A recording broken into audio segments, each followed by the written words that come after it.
Chapter 843 Andor's plan for Vidora in Andor's castle.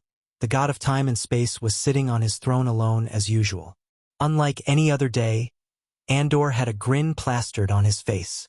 The reason for his unusual smile was the thing covered in gray cloth. Whatever was hiding beneath the cloth took almost half of the throne hall. Andor would look tiny if he stood beside it. Looking at the cloth-covered object, Andor waved his hand as a 6-foot circular mirror appeared and hovered in the air before him. Something created a few ripples in the mirror as though the glass had turned liquid. Andor's hands glowed as he extended his hand toward the mirror. A bright light slowly flew out of his hand and landed on the mirror. Typically, a mirror would have reflected the bright beam of light, but not this one. Instead of reflecting the light, the mirror absorbed the light. Soon, silhouettes appeared in the mirror. Gradually, the ripples in the mirror settled down, revealing the silhouette's figure. The figure in the mirror had an eerie aura around him. He was inhumanly tall and had a bust to build. Since the figure's head was covered in tentacle-like appendages, it was hard to tell whether the figure was male or female. But gender rarely bothered this figure. Something about the figure's eyes portrayed death. If the creepy death aura wasn't enough, the figure's eyes were gray as ashes, and the body was covered in soot-black fur. The figure was the embodiment of death. Greetings, Andor, the god of time and space. What a pleasant surprise. The figure talked in a demonic voice. If death had a voice, it would sound like the figure. Unlike the figure's words suggested, there was no delight or joy in seeing Andor. Fokrux, the god of necromancy. Andor greeted Fokrux back, hiding the disgust in his eyes. 6,000 years ago, Andor would have killed himself than to ask for Fokrux's help. Most of the gods treated Fokrux and his brother with disdain, as they brought nothing but death and destruction everywhere. Unlike the rest of the pantheon, Fokrux had fewer worshippers. No one in their right mind would worship the god of necromancy, which enabled mortals to reanimate the dead and spread plagues. Yet again, because of the Dark Lord, Andor was forced to do something he hated the most. In this case, Andor had to make a deal with Fokrux. How is the mortal universe treating you, Andor? I heard mortals built countless temples to worship you. Fokrux's words and tone oozed with sarcasm. Hearing such a lowly god mock him, Andor's blood boiled to the point his eyes turned red. But Andor took a deep breath to calm himself. Like it or not, Andor needed Fokrux's help, and there was no point in fighting with him. I sense a powerful death aura around you, Andor. Is that why you summoned me using the Stone of Hikar? Asked Fokrux as Andor sighed. The Stone of Hikar was a powerful artifact used to summon a god from the mortal realm. Before the Dark Lord locked the mortal realm and prevented Andor from ascending to the god realm, contacting gods was as easy as snapping his fingers to Andor. As the god of time and space, Andor didn't have any need for artifacts to contact the gods in the god realm. Instead, he would just open up a portal and meet them in person. But now, Andor had to use the Stone of Hikar to summon Fokrux. Unfortunately, he had to wait another 100 years to use the Stone of Hikar again. Andor hoped summoning Fokrux was worth using the stone. If anyone could help him with the object he found, it was Fokrux. Andor could see Fokrux's eyes glistening with excitement. You are right to sense the death aura. Look what I found, Andor said, rising from his throne. Then he climbed down the stairs as the mirror followed him behind. Andor reached the object and pulled down the cloth covering the object. After the cloth fell down, Fokrux saw a colossal head of a hydra. The mirror had to fly back to capture the entire head. Even after 5,000 years, the silver scales still glistened in the light. That's the Dark Lord's hydra, Fokrux stuttered. He was completely stunned by the head. 5,000 years ago, the entire realm of gods felt the effects of the battle between Andor and the Dark Lord. Even some of the powerful gods had to leave their dimensions and intervene in the battle, not to save or fight for Andor but to prevent the realm of gods from getting obliterated by the Dark Lord. The Dark Lord and his pet Hydra terrorized the realm and almost succeeded in killing a fellow god. Thousands of divine beings lost their lives as collateral damage, and the damage to the realm still had remnants of their battle. No one thought a Hydra could become powerful enough to rival the most powerful gods, And for hundreds of years, everyone thought the Hydra was unstoppable until fate played a cruel trick upon the Dark Lord and the Hydra. Something happened between the two that resulted in them fighting to the death. Only a few gods knew the real reason why they fought each other, and Focrux was not one of them. The battle between the Hydra and the Dark Lord lasted for 2 long weeks. It was Andor who managed to teleport both of them to a separate dimension before they destroyed the mortal realm entirely. The gods had never witnessed such an intense battle between a god and a beast. At the end of their battle, the Dark Lord slew the Hydra and emerged as the victor. Focrux was fortunate enough to witness the death of a terrifying existence. He watched the light of life leave the Hydra's eyes, and tears roll out from the Dark Lord's eyes. "Vidora!" Andor raised his voice as he burst into laughter. The Dark Lord's pet. Andor's words echoed throughout the majestic throne hall. He thought resetting the mortal universe would erase his mistakes. "Humph?" Andor snickered. On the other hand, Focrux narrowed his eyes. When it came to the Dark Lord, the entire god realm took a step back and analyzed everything.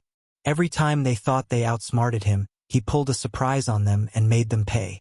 Hence, Focrux couldn't be as excited as Andor. "Are you sure whatever you're planning to do with this is a smart move?" asked Focrux.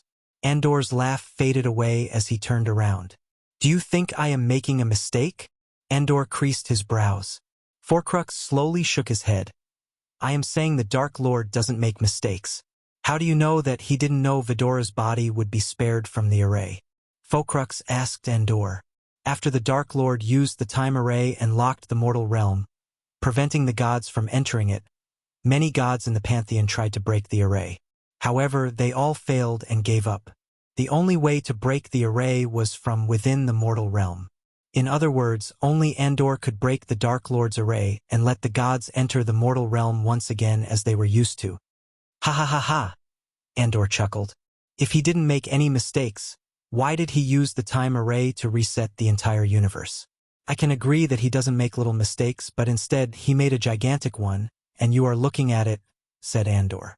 "I am going to wake up to his worst nightmare. The last time they fought, this Hydra almost killed him. This time, I will make sure it doesn't fail." Andor patted the Hydra head. "I assume that's where I come in." Andor nodded as Focrux rubbed his clean-shaven chin for a brief moment. "What's in it for me? If I want to help you take down the most insane and powerful god, you have to make it worth the risk. After all, we both know how far he would go to take down those who wronged him." Focrux started the negotiation like a sly fox. Being a god didn't mean they all would be benevolent and merciful. Some of the gods made even the worst mortals look like magnanimous beings. There was a reason why the Dark Lord slew some of the gods and willed to wage war against the pantheon itself. He hated most of the gods to the core, and some gods would say he had all the right to hate them after what they did to him. The pantheon still believed some gods helped the Dark Lord achieve the things he did, but they found no traitors among them. Focrux's words didn't surprise Andor at all. In fact, he expected the god of necromancy to ask something in return. "You get to take the body of whoever falls in the battle. Hydra or the Dark Lord himself, you'll get to play with their bodies."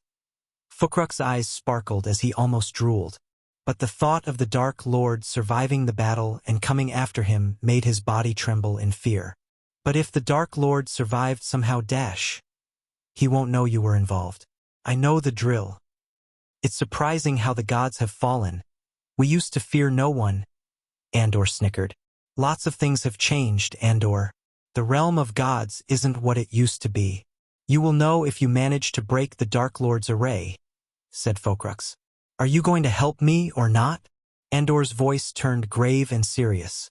For a few moments, Focrux didn't give Andor any answer.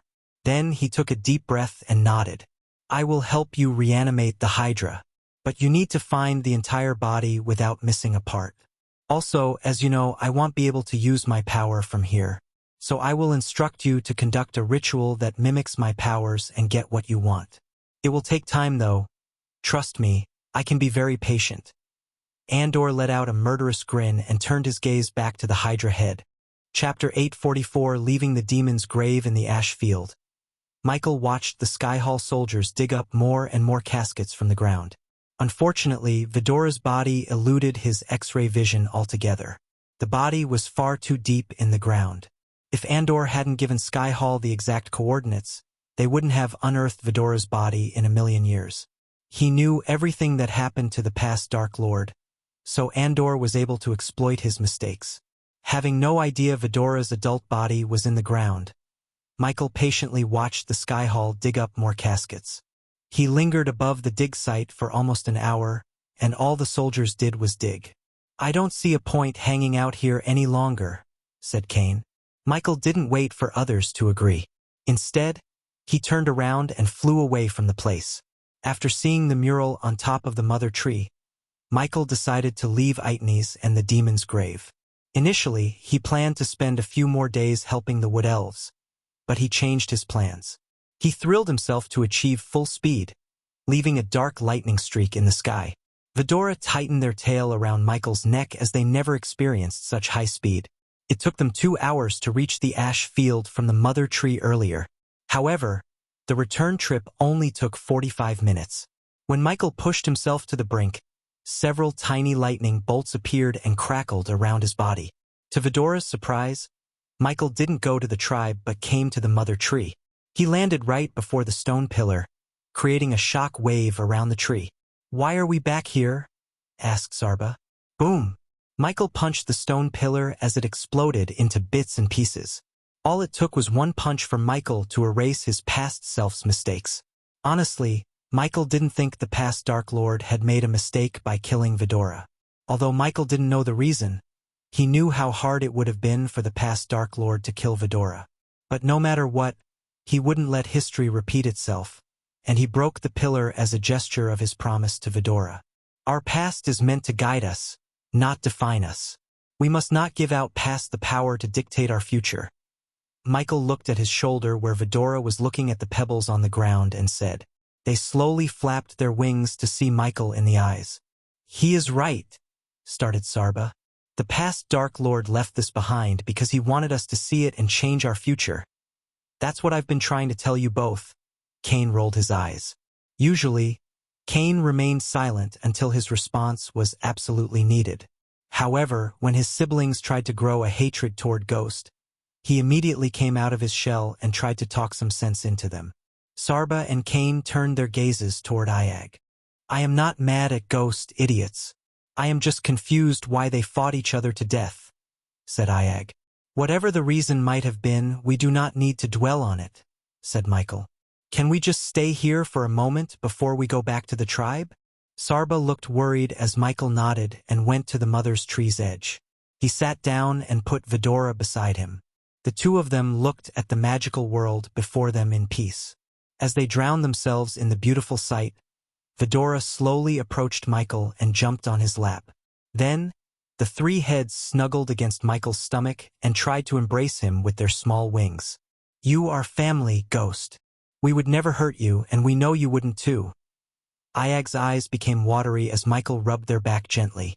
Michael was about to open his mouth when he saw the silhouette of the past Dark Lord in the sky. It only lasted in the sky for a mere moment, and Michael could swear he saw the past Dark Lord smile at them before disappearing. At that moment, Michael felt something changing inside him, like something heavy had been lifted off of him.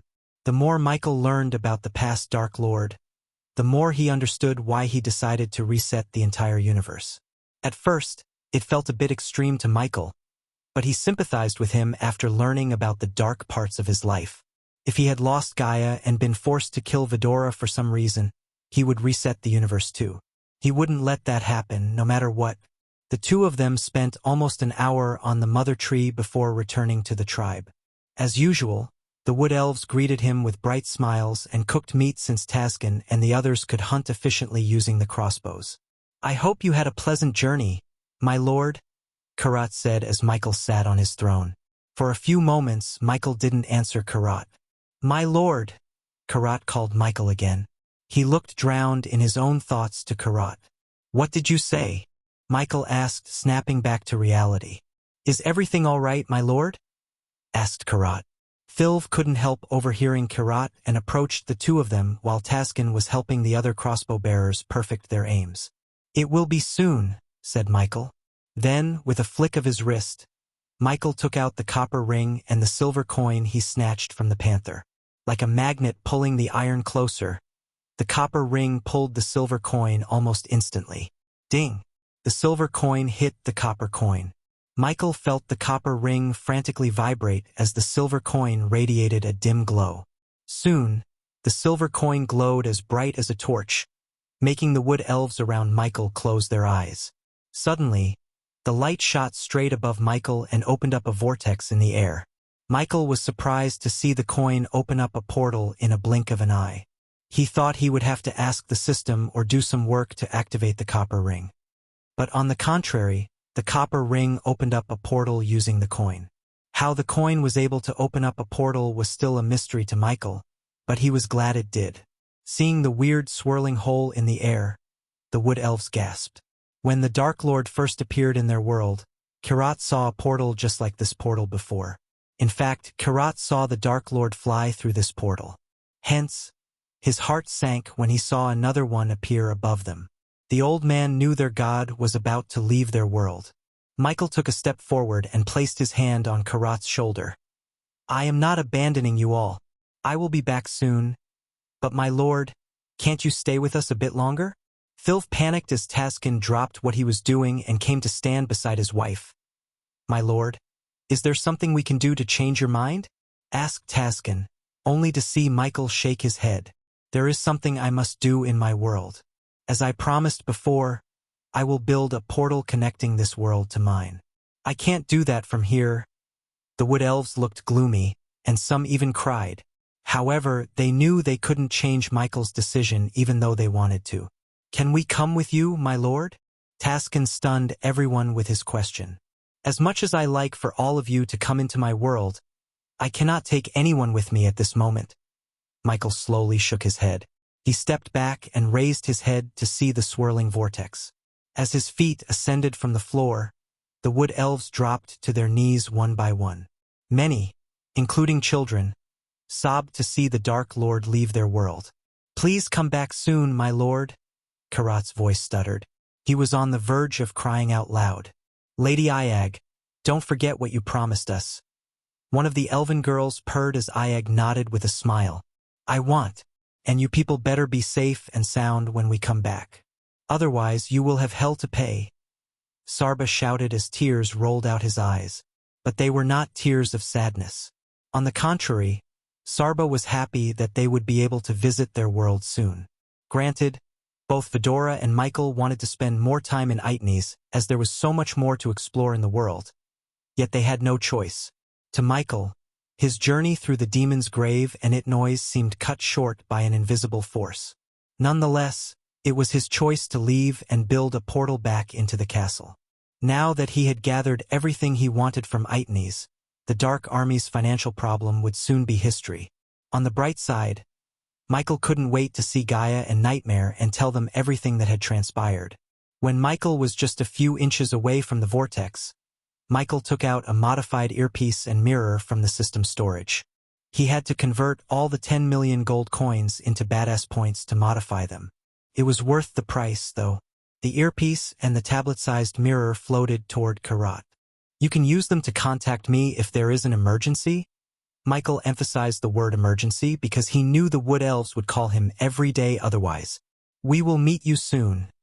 These were Michael's words to them before he disappeared into the vortex. Meanwhile, Andor felt the vortex open in Itnes using the artifact he gave the Beastmen tribe a long time ago. The coin Michael used to create the vortex was made by none other than the god of time and space himself. So naturally, Andor felt it when Michael used the coin. Andor creased his dark brows sitting on the throne. "So one of those idiots managed to lose one to my nemesis." Andor clenched his fist. This act of foolishness alone was enough for Andor to wipe out the Beastmen kingdom. Luckily for them, he had more pressing matters on hand, like reanimating Vidora's body slash. Chapter 845 4th Armor Piece. "I don't care what the fuck you do, but I want him found yesterday. You understand? I am this close to murdering all the guardians I can find." Gaia stomped the ground. She stood in the surveillance room in the dark forest and contacted all the subordinates at the same time, except Saber and Adelia. If he is in the southern continent, I will find him, said Tiberius. My girls are doing everything they can, my lady, Sadie started, only to get interjected by Gaia. It's not enough. I want meet Ghost empty-handed. That fucker Noah destroyed both the prototype and the weapon. Even the blueprints are gone. So the only way to turn this into a win is to find the man behind this weapon. Gaia was not playing around. If the subordinates were to meet her in person, there would be casualties in the castle. She was pissed at everyone, including herself. Thanks to Noah and his team, she lost the prototype weapon and the man who built it. Like a cherry on top of a failure cake, Noah captured the orcs who survived the auction, including the leader, and brought them somewhere Gaia couldn't find. Even Lord Information didn't know anything about the orcs except they supposedly worked for the Beast King. What about the Guardian you flipped recently? If I heard you right, he is in Noah's elite unit. So how in the hell he has no idea about the inverter's location? Gaia creased her brows. Everyone went silent, expecting Sadie's answer. By turning a Guardian into their spy, Sadie outperformed everyone in the room. Even the Dark Queen praised her, which wouldn't happen so often. Through their new spy, they learned the locations of the Guardian safehouses and how Noah operated in each kingdom. However, even Noah's elites didn't know where he kept Hammond. He has no idea, my lady. It seems like Noah doesn't trust his own people enough to disclose the location.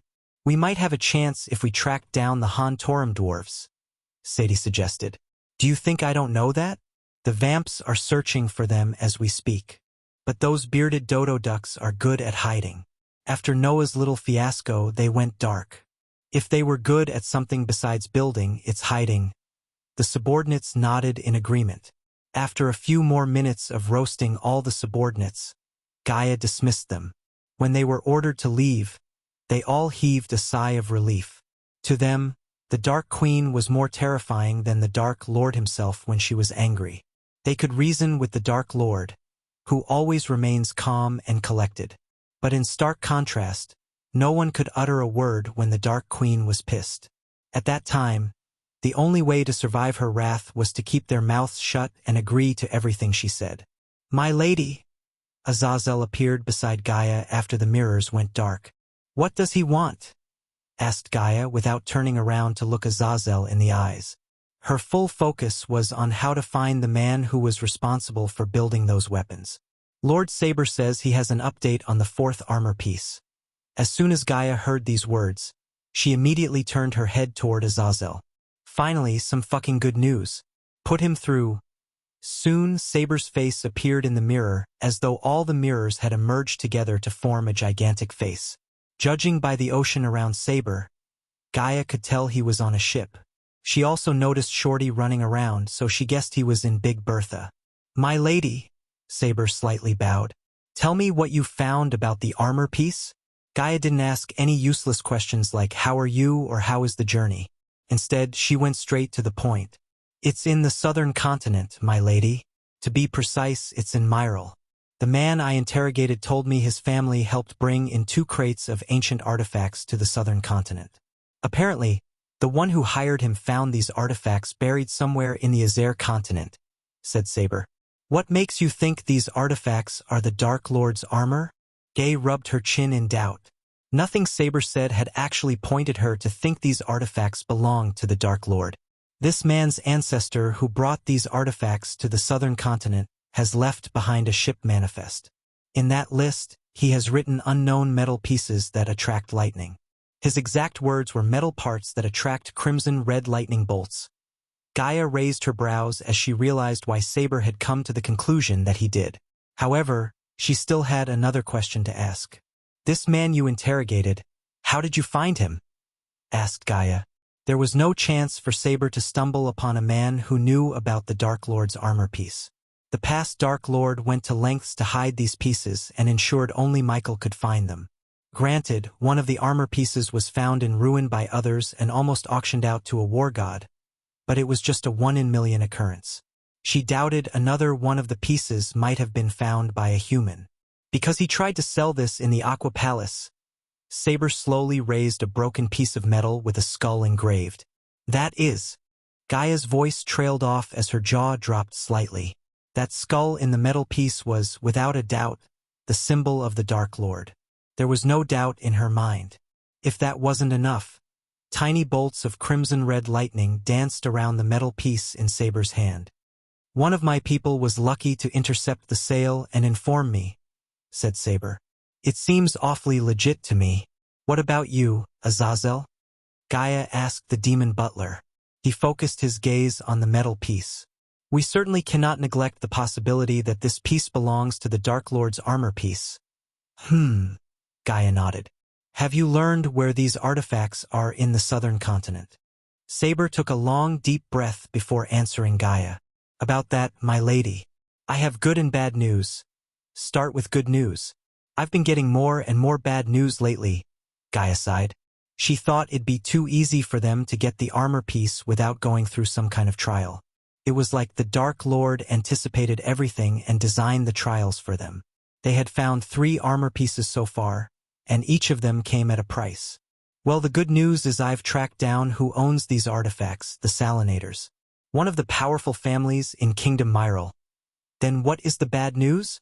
"I assume it has something to do with why you can't go there and retrieve the armor pieces by any means necessary," said Gaia as Saber nodded. "The heir of Salinators, Matilia Salinator, is married to General Quintus." As soon as Gaia heard the name Quintus, a light bulb lit inside her head. In all the chaos, she forgot about Quintus and Kingdom Myril's aggressive expansion. Thanks to Kane's surprisingly masterful tactics, they were able to stop Myril from waging wars on other kingdoms.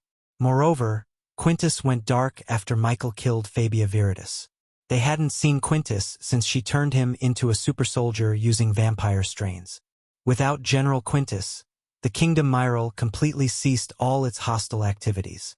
After Giselle and Maven merged together, they became a powerful kingdom itself, while Tiberius found his own kingdom, the Freedom Land, although he hadn't announced his land as a new kingdom yet. That left Pre-Rid and the Trident of the southern continent Kivin, Zoril, and Netis aka the kingdoms ruled by kings instead of senates. The last time Gaia heard from Caius, Kingdom Myril, and Kingdom Pre-Rid was in peace talks. For some reason, Kane wanted the peace talks between them to drag on instead of coming to a solution. If he had thought, he could have ordered Arya to assassinate the senators of Myril and bring an end to the Cold War. Yet he chose not to. "I did some digging and found when Quintus married Matilia, the Salinator family gifted Quintus with priceless valuables and artifacts. And you think these artifacts include the Dark Lord's armor piece?" Gaia tilted her head. "Yes," Saber frowned. Judging by the dark lines on his forehead, Gaia guessed they couldn't simply go to Quintus' home and take the armor piece by force. "Tell me what the problem is?" asked Gaia. "Matilia is a regular customer to a noble bathhouse where one of Sadie's girls is working. To the rest of Myril, Quintus has taken personal time, but according to his wife, he disappeared along with many of the family artifacts. I broke into their home and went through all their wealth but found no armor piece. Which means Quintus has the armor piece." Gaia finished Saber's sentence. "Are you sure, Saber?" Gaia asked. "This is the only lead we have, my lady. I'd say we should chase it down." Gaia took a few long moments to think about this. By destroying the prototype and the weapon right under her nose, Noah caused a huge blow to her mindset. She started to second-guess everything she had planned, which was very unlikely of her. It didn't only affect her but also everyone in the Dark Army. "Go ahead. But if you sense something is amiss, get out of there immediately. We cannot deny the possibility this might be an elaborate trap designed by that son of a bitch, Noah. Don't worry about me, my lady. I lived long enough to outsmart a human." Saber snickered as Gaia slowly shook her head. "Do not underestimate Noah. I underestimated him, and as a result, I have failed the Dark Lord." Saber was actually surprised to see the graveness in her voice. To be honest, he had never seen her like this. "I will take your advice to my heart, my lady. Now with your permission, I'd like to dismiss myself. Talk to Tiberius. He was tracking down Quintus, and he might have an idea about Quintus' location," said Gaia. Chapter 846. Back on the bed with Gaia, the storm was raging around the floating mountain in the dark ocean. As the storm grew more violent and powerful, The wind blew past strong enough to pick up a man and fling him to the briny waves. Several tornadoes formed in the sea and slowly moved toward the mountain. The superiorly thick smoky clouds rolled in like boulders, ready to crush anything in their way above the dark castle. The darkness was engulfing and seemed to consume any speck of light entirely. Any last hope was gone. The merciless winds caused the enormous waves to rise like giant sea monsters. These waves almost touched the very bottom of the floating mountain. Every wave erupted like a raging volcano. The lightning storm joined the party and decorated the sky with streaks of lightning. Except for the vampire guards who were tasked to patrol the floating mountain, everyone else took shelter inside the castle. While the storm was raging outside, Gaia sat beside the window and watched the storm outside. She tightly held a cup of hot coffee Raylene had made her. Without Nightmare and Michael, she felt lonely. For some reason, Nightmare chose to fly through the tornadoes to hone his flying skills. But she knew he just came up with an excuse to spend some time alone. It wouldn't take a genius to tell Nightmare missed Claire and the Sunrise sect. He didn't miss them much when Vidora was there to keep him company. Since Vidora left for the demon's grave with Michael, they both felt lonely. She didn't blink as she stared at the storm through the foggy window. Her fingers moved toward the window without her control, writing the name Michael on the glass. Soon, the words disappeared in the fog as she leaned on the window. Like a bird flying out of its nest, her thoughts flew away from the room. The temperature within the hot coffee dropped by several degrees and started to turn cold coffee. Ever since she lost the prototype and the weapon after so much preparation and planning, she lost her appetite. During the last couple of days, Raylene became another mother to Gaia. She made sure Gaia's been eating and drinking well despite her lack of appetite.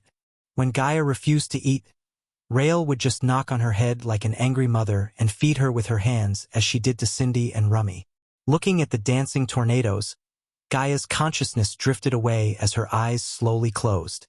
When her head fell, she became wary and emptied the warm coffee in a single gulp.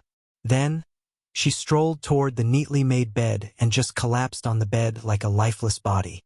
Both her body and mind were exhausted to the point that as soon as she hit the bed, she entered into a dreamless sleep. The rain droplets played drums upon hitting the windows and the roof, playing a lullaby like a loving mother. As she was on the verge of completely losing sentience, she felt a hand around her waist. Gaia thought it was a dream as the embrace felt like it came from Michael.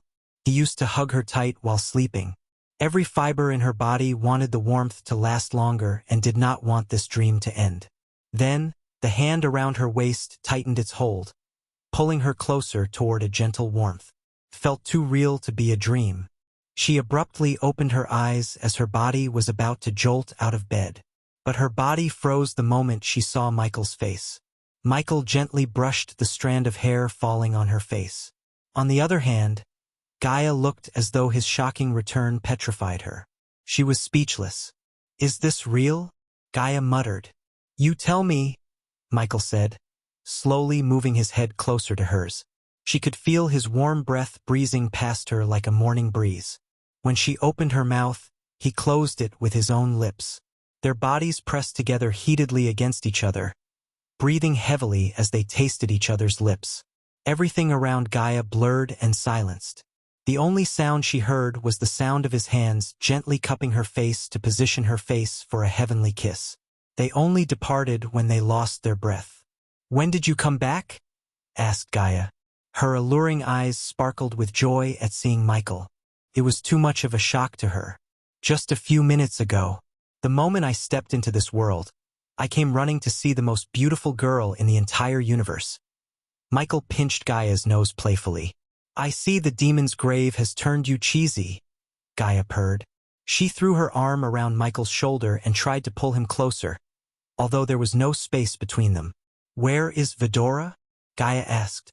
"They went to see Raylene. I think we should talk about why I sense some gloom in your eyes. Something happened?" Despite how happy she looked, Michael could see through her eyes and read her like a book. After entering the portal, he appeared somewhere in the crystal ocean that divides Elon and Azair. From there, he used runic teleportation to reach the castle. so he didn't know what had happened while he was gone. As she heard him, she moved closer and rested her head on his chest. "I fucked up," Gaia said in a husky voice. Then, Gaia began to tell Michael what had happened since he left for the demon's grave. When she finally finished her story, Michael surprised her with a chuckle. "You idiot. That was the reason why you look so gloomy?" Michael rubbed her head as she looked at him with shock and surprise. To be honest, she never expected Michael to take her failure so casually. Like it didn't matter. "I failed you," Gaia purred. Once again, Michael ruffled her head. He liked to ruffle her perfectly combed hair and kiss the top of her head. Although he was not the most romantic man in the world, he never passed on an opportunity to pamper her and shower her with kisses. "Nothing you ever do will fail or disappoint me, you silly idiot. What if Noah destroyed the prototype and the weapon? You did everything you could. But, Gaia muttered as Michael shook his head. "No buts. Listen." Michael lifted up Gaia and put her body on him. He then cupped her face and looked her in the eyes. "If I fail to do something, would you be disappointed in me?" Gaia shook her head. "Of course, I will kill you if you don't marry me or look at another girl. But I won't feel disappointed." Gaia punched Michael in the chest. Despite her words, he never doubted Michael, not even for a second. She trusted him enough to leave Michael with thousands of beauties in a room without a worry in the world. The trust they had in each other was stronger than anything in the world. They both knew a relationship couldn't survive without trust. Her words made Michael chuckle. "See, that's how I feel. Whatever you do or don't, you will never disappoint me. Besides, why are you looking at the events as failures? You and I both know it was Noah who destroyed the weapon along with the Hontorm shipyard. We can use it to turn the dwarves against the guardians. They pretended to be elves, so I'd say the elves won't be happy about their names being dragged through the mud. So we can give the elves and the dwarves a common enemy," said Michael. He came up with the plan on the spot, and as simple as it may sound, the plan would bring major heat upon the Guardian Guild once he provided proof about Noah's involvement to both dwarves and the elves. Now that Gaia said they turned a guardian into their spy, it would be relatively easier for him to gather the needed proof to make Noah's life harder. Noah may have gained the upper hand in the new weapon matter, but Michael would soon pay him back several folds. "I've returned from the most dangerous places in the world. Can you put aside these matters and give me some love?" Michael winked. "Only kisses for you, my darling," said Gaia in a playful tone. "Until you marry me." "Why did I agree to that? I have the most beautiful sexy girl as my fiancée, and I don't get to do more." Michael pretended to be disappointed. As far as Michael was concerned, relationships were more than having physical satisfaction. He didn't think Gaia would say no if he insisted, but Michael respected her wish not to have anything physical more than a kiss. He was quite happy with that because she was the one for him. This was a magical relationship Michael would treasure forever. Every time he looked into her eyes, he promised himself not to let anything happen to her. The Dark Lord was right to reset the entire universe. If something were to happen to Gaia, Michael would go to hell or heaven to bring her back, no matter the cost. "Even the Dark Lord has to obey his woman, Michael," Gaia chuckled. "Inside these walls, I am the boss. Is that so?" Michael grabbed her by her slender waist, pushed her to the side, and got on top of her. He held her wrists firmly. "Bastard. Don't even think about it," Gaia squirmed. "I am not thinking about anything," Michael said with a foxy smile. The following hours were spent cuddling and kissing. They talked for hours until they both fell asleep under the cozy blanket. Chapter 847 Silisi, the Queen of Nagaland, a few days ago. In a spacious hall with a ceiling 20 feet high, designs of fruit and flowers were carved into the molding, and small, fat children with wings looked down at the marble floor from every angle. Vases of blossoms gave off a cloying scent that made my eyes itch. The hall had a square oak table in the center with numerous comfy chairs to sit in. Since there were no windows, sun rays could peek into the room. Instead, a magnificent chandelier hung above the oak table, brightening the hall with its golden light.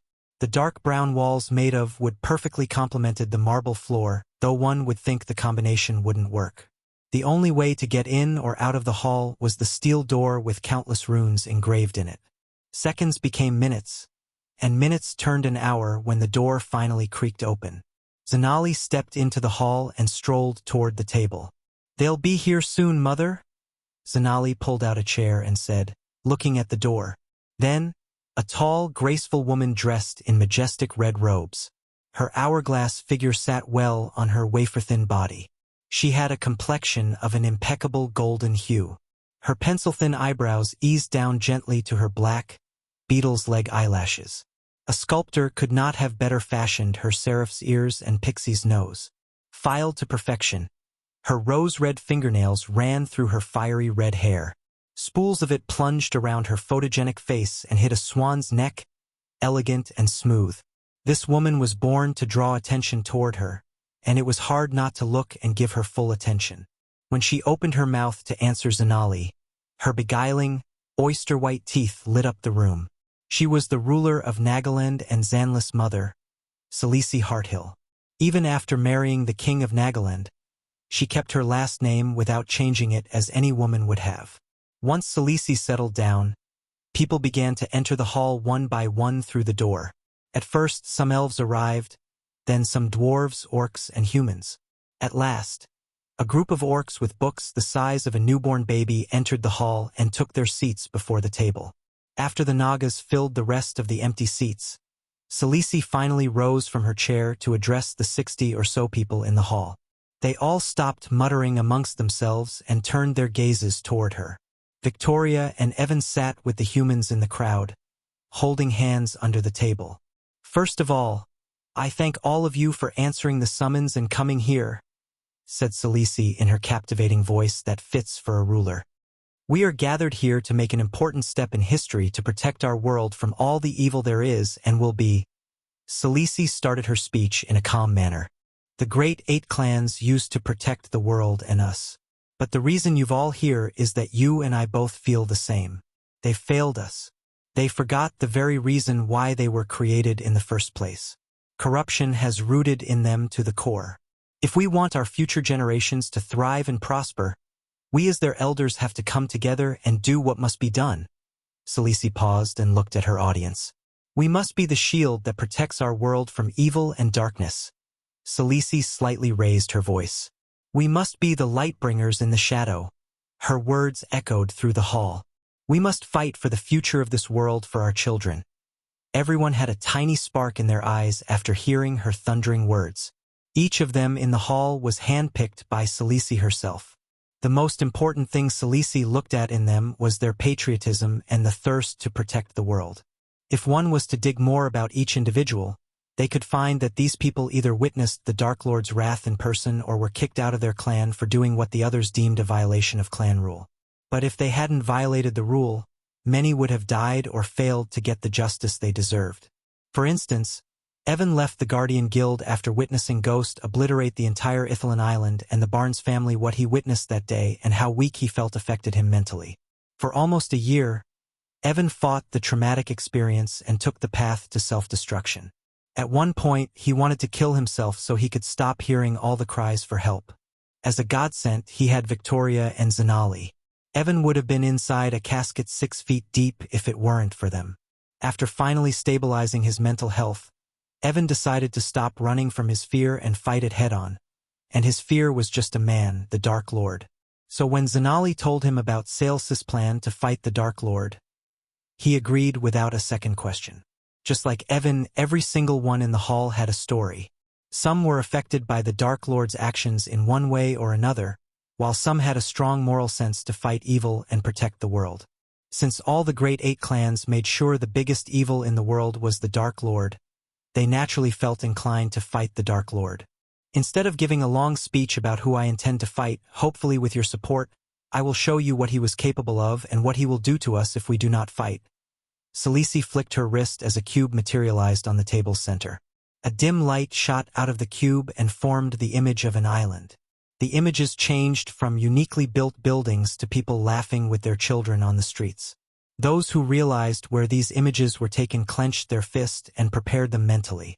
Almost everyone knew what was about to happen except for the orcs, who lived most of their lives in seclusion.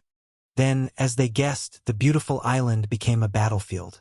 The people saw everything they admired burning as dead bodies littered the ground. One by one, the images showed how brutal the last couple of days were for Ithalan.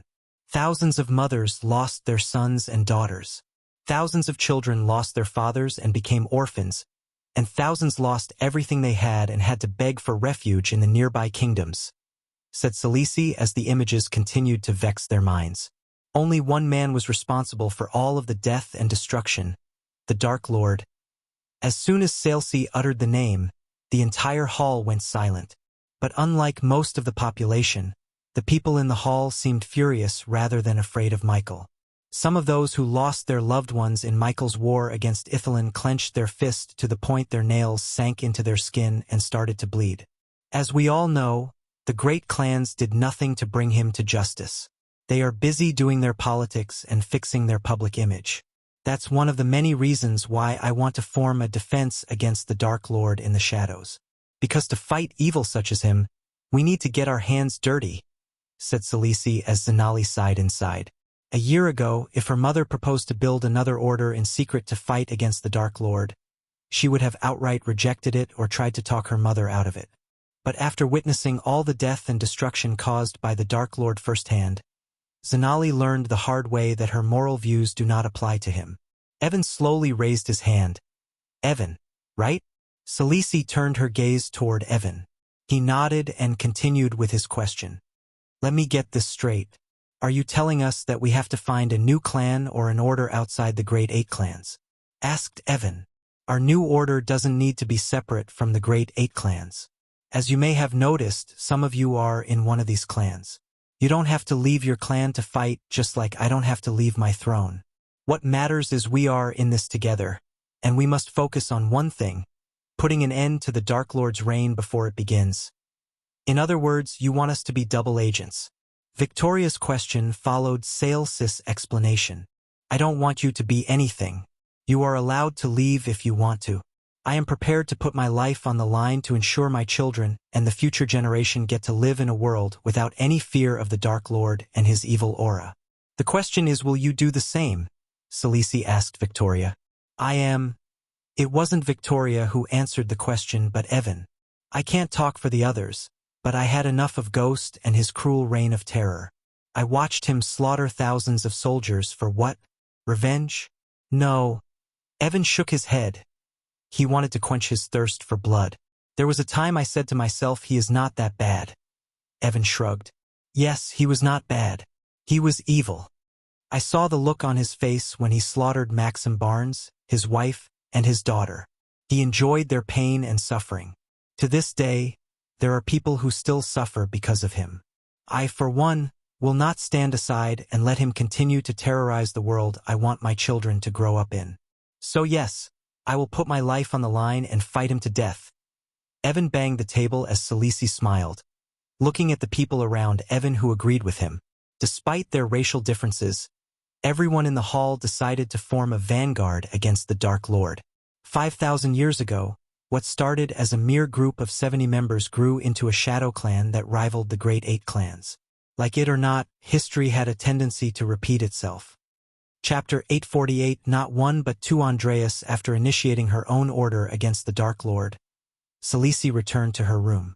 Her husband, Castian Ashton, was visiting one of their cities to oversee the relief program. The city was affected by famine, and the entire Nagaland depended on the charity of the Empress. Salesis was a spacious oval room with walls the color of a burning flame. The smell of sweet gardenia candles engulfed the room. On the right side of the room was a royal red sofa set for Salisi to sit and relax, looking at the bamboo garden through the window. Although she was supposed to stay and sleep with Castien in the king's room, she chose to be in her own room. This place had become her refuge and safe haven throughout her almost 2 decades of marriage. Her bedroom only held the things that were very precious to her. She let no one inside the room, including her husband and the maids. As a matter of fact, she cleaned her room by herself instead of ordering the maids to. She decorated the walls with several portraits that reminded her of her life as the Queen of Nagaland. Almost no one knew about Sales's life before she became the queen. Some believed she was a noble family heir, while others believed she seduced Castiel after Queen Adelia's untimely death. But Salisi couldn't care less about the speculations or those who opposed her because they were still loyal to Adelia and her murdering maniac of a daughter, Gaia Ashton. Adelia closed the door behind her and walked to the window to see the serenity of the bamboo garden outside. She could connect with her inner thoughts while she was in her room.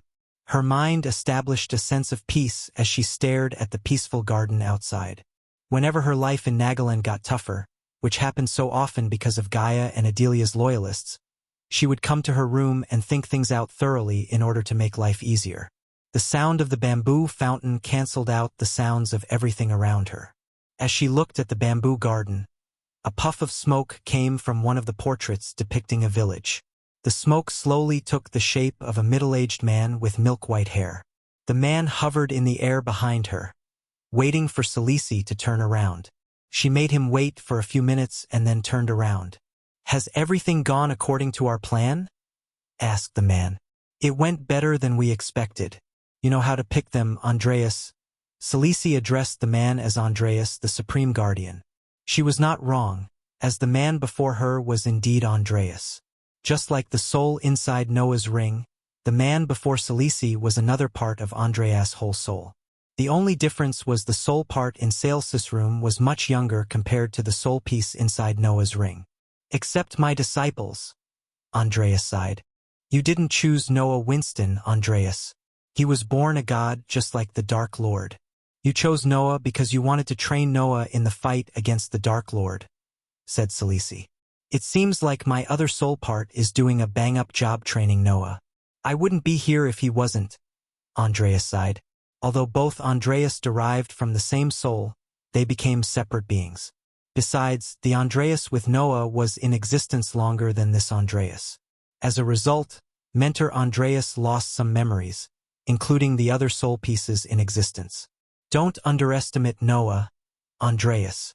The Dark Lord tried to get him pickle when he said the Supreme Guardian was alive and with Noah. Everyone thought it's gonna put a target on his back. But he played the situation well and turned him into a ladder to reach the Supreme Guardian position. And from what I've been hearing, he was handling everything well." Sales's praise surprised Andreas. He was with her for 2 decades, and he had never heard Salisi praise her own daughter once, let alone someone else. "He just needs a little push, and that's why we are here, aren't we?" Salisi asked as Andreas nodded. Salii strolled toward the sofa with Andreas hovering beside her like a friend. He was the only one who knew the real Salisi, and she was the only person who knew of his existence.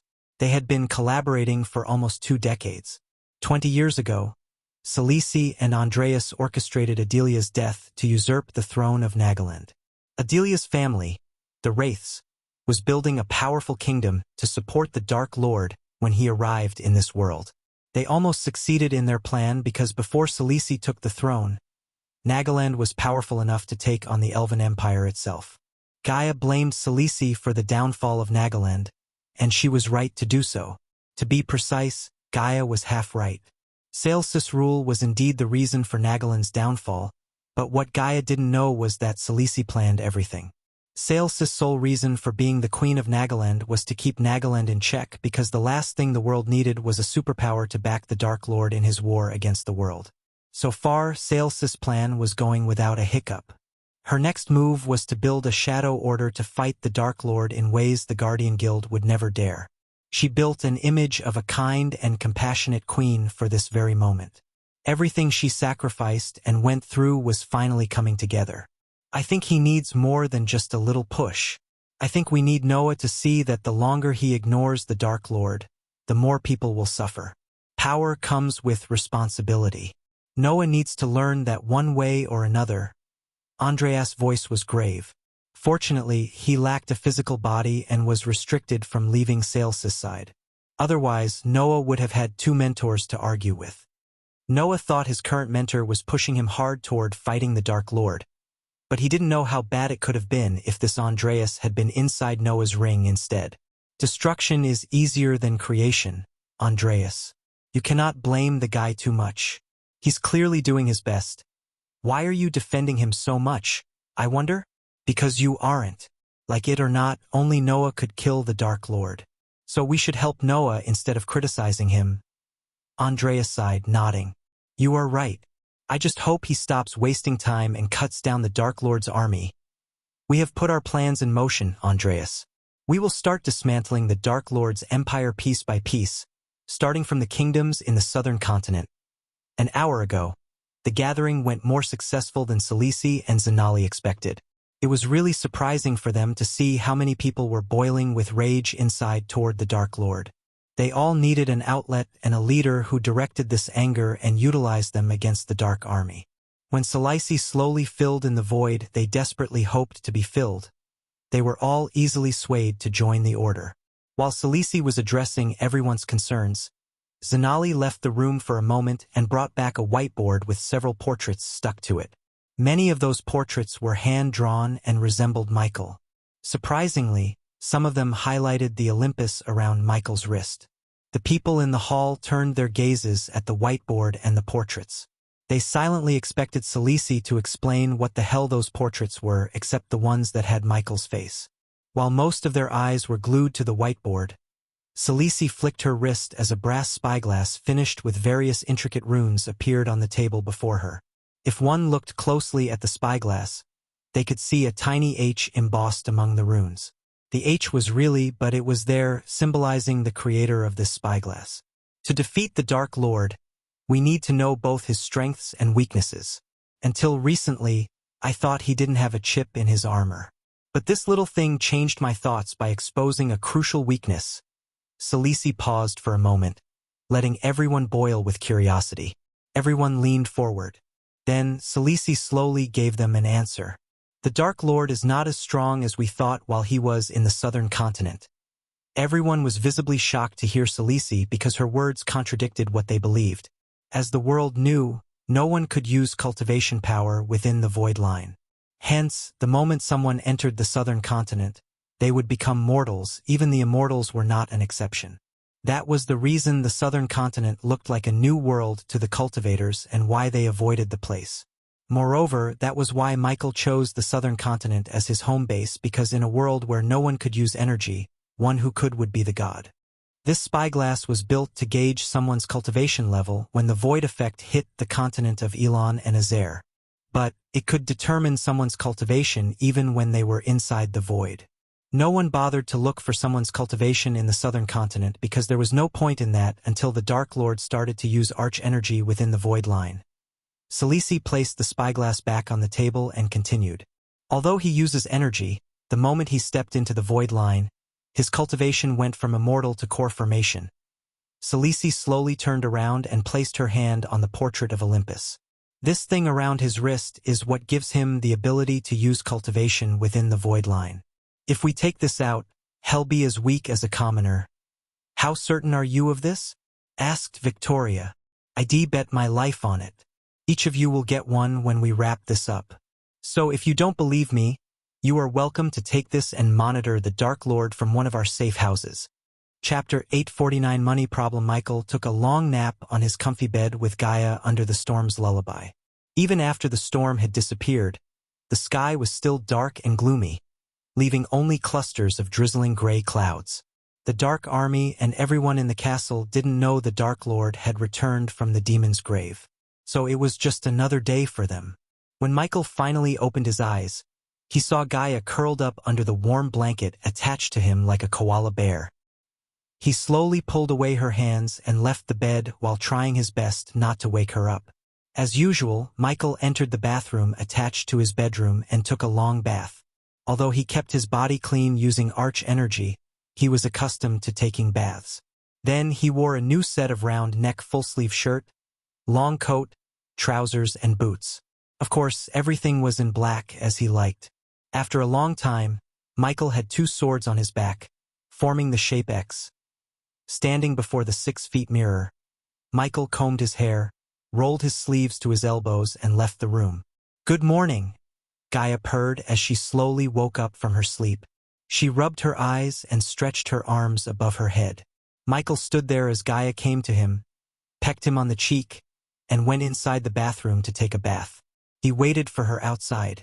While waiting for her, Michael took out an empty parchment and a quill. His world table was located before the table because of Michael's habit of gazing at the horizon. He placed the parchment on the table and sat on the chair. "What do I need?"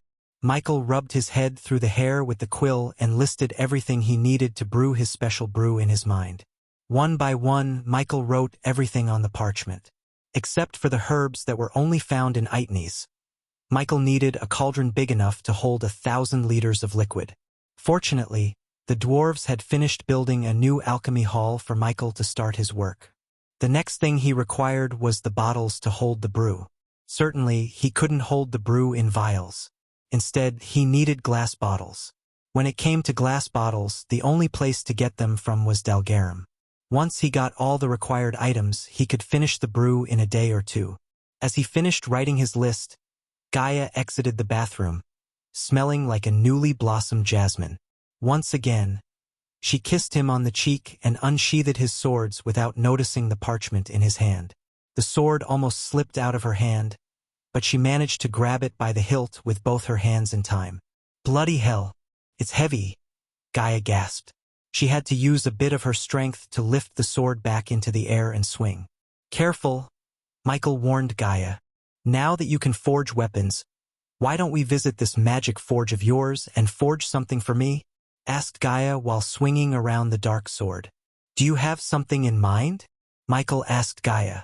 Yesterday when Gaia told him everything that happened, she seemed particularly intrigued by the Death Kiss crossbows, which reminded Michael of handguns. With his inventor and blacksmith traits, he planned to fuse energy and his knowledge of modern weapons to create new kinds of weapons. Equipping Big Bertha with torpedoes was the first step in that plan. "Maybe," Gaia nodded. Michael finished his list and put it inside his coat pocket. Then he stood up from the chair. "Let me guess, you want something like the Death Kiss crossbows?" Looking at the glowing smile on her face, Michael could tell he had guessed it right. She then came to him with the dark sword on her shoulder. "Can you make me one?" "I can make one better," Michael casually shrugged. Given the right materials, Michael would forge better weapons. Unfortunately, most of the weapons in his mind required special runes that could only be bought from the system. So he had to postpone forging new weapons until he could settle the debt. Besides, a portal was required to reach his forge, and he was nowhere close to building one. He wasn't an expert in portals, but he knew it would cost him millions which he didn't have. They were in dire need of gold coins. Hopefully, Michael could get his new revenue stream up and running.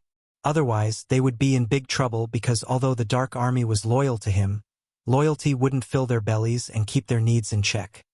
But you have to wait for some time. First, we need to fix the financial side of things. Gaia rolled her eyes, giving him an "it's about time" look. "Connect me with the twins. I want them to get me some things," said Michael. He then took the dark sword from her hand and unsheathed it. Following Michael, Gaia contacted Azazel and conveyed Michael's order. The corridors and the walls looked much better than when he left the castle a few weeks ago. He had yet to see the building process and hoped to get more coins before the dwarves stopped the construction works. Not because they needed gold coins as their wage, but because they needed materials and materials that didn't come for free. Even the Dark Lord had to buy things using gold coins. There were several rooms on the way to the meeting hall, which were blocked by crates and stones. The dwarves were yet to finish building those rooms, according to Gaia's exact prerequisites. She oversaw everything and gave the dwarves the challenge of their life. Although the Dark Army kidnapped these dwarves had grown to love the challenge of building the Dark Castle. It was nothing like they had ever built. Every single dwarf was handpicked by Gaia as she settled down for nothing but the best. On top of the talented dwarves, Eladir worked with a group of runemasters to engrave defensive and offensive runes throughout the castle. The past Dark Lord's castle and the arrays alone killed thousands of guardians and enemies who dared to step onto the dark ocean. At its peak, the castle was nothing but a death trap feared by everyone in the world. If the past Dark Lord was alive, he would be proud of his current self because the castle Michael was building was shaping up to be more powerful than its earlier version. The meeting hall was dimly lit with torches instead of chandeliers.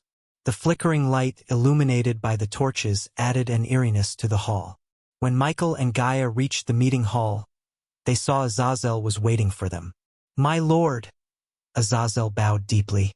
His gaze immediately fell on the dark swords as he could feel the threatening aura radiating from the swords. Azazel then proceeded to pull out Michael's and Gaia's thrones for them to sit on. After they settled into their respective thrones, Azazel waved his hand as the stone table slowly split opened in the middle. A mirror rose from the hole and flickered for a moment before showing the faces of Titus and Optimus. The twins looked different with their cropped haircuts and brightened faces. Keeping them off the battleground was the best decision Gaia made for them. She had her doubts when she made them the procurer of rare goods and everything for the Dark Army for the best price possible. However, the twins surprised Gaia by making contact throughout Elon and Azair and dealing with the merchants themselves. It wouldn't be an understatement to say the Dark Castle solely depended on the twins for the construction materials. "My lord, my lady." The twins bowed as their eyes glistened with gratefulness and respect. "I'd love to have a chit-chat with you guys, but I am kinda in a rush. So let me cut to the chase. I need everything on this list as soon as possible." Michael took out a parchment and raised it so the twins could take a good look at the things he had written on the yellow parchment. Titus quickly scribbled everything down on a piece of paper. Thanks to their experience, Titus and Optimus were able to give Michael a rough estimate of how much everything on the list would cost him. "My lord, if we are to get everything you want, it's gonna cost at least 50 million. Gaia's brows arched up as she snatched the parchment from Michael's hand and read everything from top to bottom. "What in the hell would cost 50 million? She muttered.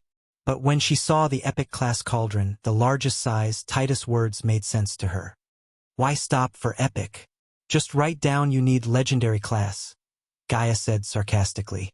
Titus and Optimus scratched their heads, looking at the Dark Queen bicker with the Dark Lord himself. She was the only person in the entire army who had the guts to yell at him. Believe it or not, this was one of the many reasons the subordinates trusted the Dark Lord more than the Great Eight clans, because an evil person, as they claimed, would never sit there and listen to a woman yell at him. On the contrary, they knew only one with a kind heart and humanity intact would respect and listen to his female counterpart. "Whatever, just get him what he needs. I assume you two need some time to locate everything on the list," Gaia asked as the twins nodded. "Give us 5 days, my lord?" asked Optimus. "We need time to get the coins for the items." Gaia leaned closer to Michael and whispered into his ears. Michael nodded. Getting the coins they needed was Gaia's specialty, and she had done a better job than he ever could have. Hence, Michael trusted Gaia to deal with it as she always did. She already started to rub her chin, formulating a plan inside her head. If the twins were right, they needed 50 million in 5 days. "Then I expect you to report to me in 5 days, said Michael. Chapter 850 Opportunity arises. Michael was about to leave the meeting hall after talking to the twins when Azazel received a call from Sadie. "My lord, Lady Sadie has learned something important," Azazel said. "Put her through then." Michael motioned him to connect Sadie to the mirror before them. Azazel nodded and flicked his wrist as the mirror flickered for a moment before showing Sadie's face. Sadie was pleasantly surprised to see Michael without his mask or the usual black armor. His current attire reminded Sadie of the time she first met him. At that time, she was far stronger than him. Everything felt like a dream to Sadie. In such a short time, the cocky guy she met at the Heavenly Gate competition went from Foundation Stage Warrior to the Dark Lord who was at the Immortal Stage. Looking at Michael's charming face, her cherry-red lips curled upwards, radiating a bright smile. "My lord!" Sadie grabbed her long sky-blue skirt and curtsied Michael. "How are you, Sadie?" Michael asked with a gentle smile. "I am perfectly fine, my lord. Thank you for asking." Michael nodded. "Sorry to break the reunion, but tell us, what have you learned?" Gaia interjected. It was not like Gaia was jealous or something, but she didn't like wasting time when they had to earn 50 million in 5 days. Time was of the essence.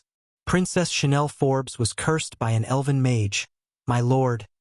Sadie took a deep breath and said. Her words stunned Michael for a moment.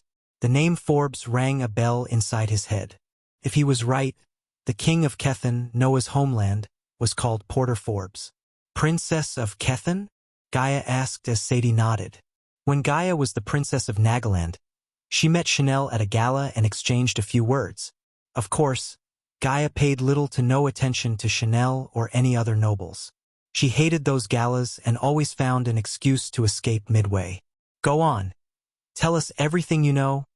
Gaia gestured at Sadie to continue. The gears inside her head slowly started to turn, formulating a plan to get the 50 million gold coins and maybe more. This felt like a God-sent opportunity to Gaia. She knew about Michael's curse-breaking skill. Thus, if Chanel was indeed cursed, she had a way to break the curse and save the day for King Porter. King Porter's close friend is a regular customer of one of the dance houses in Rosegate. I have some of my girls working there since it's where the nobles tend to let their tongues loose. A few hours ago, this man had a little too much ale and spurted out that the elves had cursed the princess. Recently, Princess Chanel canceled all her visits and completely went dark. I heard rumors from the maids that they were ordered not to disturb the princess no matter what. Sade paused for a moment and continued. I had my doubts for a while because I felt something was amiss, especially after Hendrix Gardner paid the king an unofficial visit. So I ordered my girls to work on the ministers. Hendrix Gardner. Michael muttered to himself. The last time Michael met this 6-star alchemist in the alchemy competition, the vampires almost killed him. He would have died if Michael wasn't there. At that time, Michael only wanted Gabriel to die. Michael wondered what the old man thought when he realized the young man sat beside him and judged the competition was the Dark Lord himself. Apparently, the princess has only 3 more days to live. What about Noah and the Guardians? If the princess only had 3 more days to live, King Porter would have approached Noah and asked for his help, right? After all, Noah is still a citizen of Kethen, said Gaia. Plus, she is a princess. I wouldn't be surprised if she were in love with Noah. Michael chuckled. The last time I heard from our guy in the guild, Noah and his team were planning to venture into the treacherous ocean to find a way to break the curse. Then we have to beat them to the princess and save her instead. Gaia leaned back on her throne. Considering Noah took the weapon and the prototype out of her hands, it was only fair that she returned the favor to him by curing the princess before he could. For a price, Gaia snickered. Unlike Noah, Michael didn't need to go to the treacherous ocean to break the curse. Michael could break the curse in a few minutes if he wished, thanks to his curse-breaker skill. On the other hand, Michael laughed inside, thinking Noah would come out of the treacherous ocean empty-handed because he had taken the curse-breaking artifact long ago. So unless there was another similar artifact in the treacherous ocean that even the system didn't know of, Noah would stumble upon nothing but sticks and stones. Did you learn anything about why the elves cursed the princess? How she ended up getting cursed by the elves? Gaia frowned in doubt. The continent Elon had the lowest number of elves in the entire world. Many people in Elon would die without seeing an elf in their entire lives because the elves tended to live in Ar and avoided Elon because they thought Elon continent was a backwater place and beneath their standards. Besides, the elves wouldn't go around cursing people without a valid reason. If they chose to curse her instead of killing her, Gaia knew there must be a reason behind it. According to the man, it's the usual cliché, my lady. Long story short, Princess Chanel met an elf when she was visiting Kingdom Thera and fell in love. She wanted to marry him against King Porter's wishes. She tried to run away with the elf, except the king caught them both and ordered his men to beat the crap out of the elf. The next day, the elf's uncle personally paid King Porter a visit and gifted Chanel an evil curse as a reminder of the king's mistake of raising his hand against his kind. Michael chuckled as it reminded him of Claire's story. She laughed at Chanel inside for thinking she could be with the elf and live happily ever after. If anything, Chanel was lucky the elves didn't curse all her family. But when Michael thought about it, the elf chose Chanel over her family because he wanted her family to suffer more. Imagine seeing your only daughter dying slowly and painfully while you stand there and do nothing. The elf wanted King Porter to feel helpless and blame himself for the rest of his life. That does sound like what an elf would do, said Michael. It seems all the princesses are rebels. Michael turned his gaze toward Gaia and winked. Instead of giving Michael a snarky comment, Gaia just rolled her eyes. Then, Gaia turned her gaze back to Sadie. This is indeed good news. You've been doing a marvelous job so far, Sadie. Gaia couldn't help praising Sadie. Everyone, including Michael, knew how hard it was to impress the Princess of Nagaland. But Sadie managed to do just that. In a short amount of time, Sadie turned a guardian into their spy, inserted her girls in almost every part of the world, created a web of spy networks, assisted other subordinates with their tasks, and slowly solidated her place as the next sect leader of the Silvermoon. It was no simple task, especially when she had to work under Noah's growing influence. It's my pleasure to serve you, my lady. Sadie bowed her head and opened her mouth for a moment before closing it. She looked as though she wanted to say something but didn't know how to. Both Michael and Gaia noticed Sadie's change in behavior. Is there something else you want to share, Sadie? Michael asked her. Sadie looked at Michael and Sadie for a few moments before taking a deep breath. Yesterday, I had a meeting with a guardian. She attended the tea party arranged by Alvaro's aunt, one of the elders in Silvermoon. The question she asked me and the way she looked at me just left me with a bad feeling, said Sadie with a worried tone. Alvaro is our inside man, right? Michael asked Sadie to see her nodding. Lord Saber warned us about her visit, so I was prepared. Still, Sadie's words trailed off. Should I put a hit on her through Arya? Gaia asked, but Michael shook his head before Sadie could give her answer to Gaia. For now, act like nothing happened, Michael said to Sadie, turning his head to look at Azazel. Tell Trista to send one of her minions to shadow the guardian who met Sadie. My lord, Sadie interrupted Michael as he turned his gaze back to Sadie. She is going to the treacherous ocean with Noah, Sadie muttered. Michael rubbed his stubble beard for a moment until he found a way to deal with this annoyance. It was obvious to Michael that this girl was trying to impress Noah, but Michael didn't know how much the girl knew about Sadie and why she took an interest in her. Since Sadie was far too valuable to risk, Michael had to find a way to keep Sadie out of the Guardian Guild's crosshair. As long as Noah was with her, Michael knew he wouldn't be able to take her out. Besides, if he did, Noah would automatically realize Sadie had something to do with the Dark Lord. Therefore, Michael's only viable option was to follow this girl until he knew more about everything. Then, when she comes out, tell Trista to shadow the girl. I want to know everything about her. If push comes to shove, I will deal with her personally. Michael's voice turned grave. After becoming the Dark Lord, Michael was rarely involved in problems like this.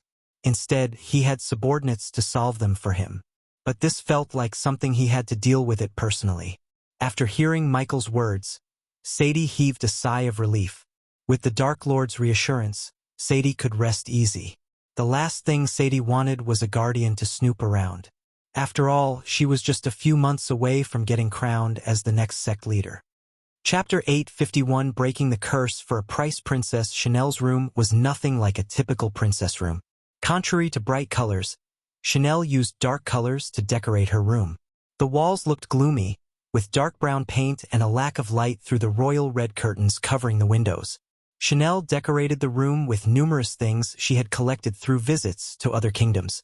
Her room was a chaotic mess, but it had a certain rhythm. On the corner, she put a sofa set facing the fireplace. Several book racks filled with texts, scrolls, and artifacts were a few meters away from the fireplace. Next to these book racks, she had a wide closet containing all her dresses, and at last, her bed was located between a study table and a 6-feet-tall bonsai tree. The tree had grown out of shape and looked as though no one had pruned it for weeks. The lack of light made leaves look a little paler than their usual jade green. In the dark room, a couple of people gathered around the bed where Princess Chanel was groaning in pain. The princess was a charming beauty with striking blonde hair inherited from her mother and hazel eyes from her father. Her smooth, silky skin lost its glow due to the curse, and the princess herself looked thin and weak. Even her collarbones and cheekbones became visible to others because she hadn't eaten for weeks. The curse affected her very soul, and as a result, her body couldn't sustain itself using arch-energy. Princess Chanel squirmed and kicked her legs in excruciating pain. She closed her eyes and clenched the royal red bedsheets under her as tight as she could. Princess Chanel's mother, Queen Clarice, gently brushed the hair flowing onto Chanel's face and sobbed. Tears rolled out of the queen's red eyes sitting atop dark circles. The queen held Chanel's hands and sat beside her while the others looked at the princess in pain helplessly. "Your Majesty?" An old man wearing golden robes embroidered with silver threads raised his voice, cutting through the silence in the room. King Porter Forbes was not in his kingly robes but wore a plain shirt and brown trousers. He looked more like a commoner than a king with his messy dark hair and untrimmed beard with patches of white hair. Porter Forbes sat at the end of Chanel's bed with his hands folded. His hazel eyes glimmered with helplessness and grief. He was desperate for help. Even the six-star alchemist Hendrix Gardner couldn't do anything to lift the curse. All he could do was ease Chanel's pain and make her life easier until her body and soul gave up. The sight of his daughter groaning in pain was eating him from within. "It's time we break this news to the citizens," said the old man, one of the most loyal people who worked for Porter Forbes. Everyone in the room shared the same pain as King Porter and Queen Clarice because they saw Chanel grow up to be a young lady from a baby. They loved the princess like she was their own. Unlike the royal courts, everyone loved Porter Forbes. He was a kind and benevolent king. The old man's voice stuttered as he couldn't say what he really wanted to. Everyone who checked Chanel had told them one thing: the curse cannot be lifted. Some even said the king and queen should make peace and say goodbye to Chanel. King Porter's last resort was the guardians.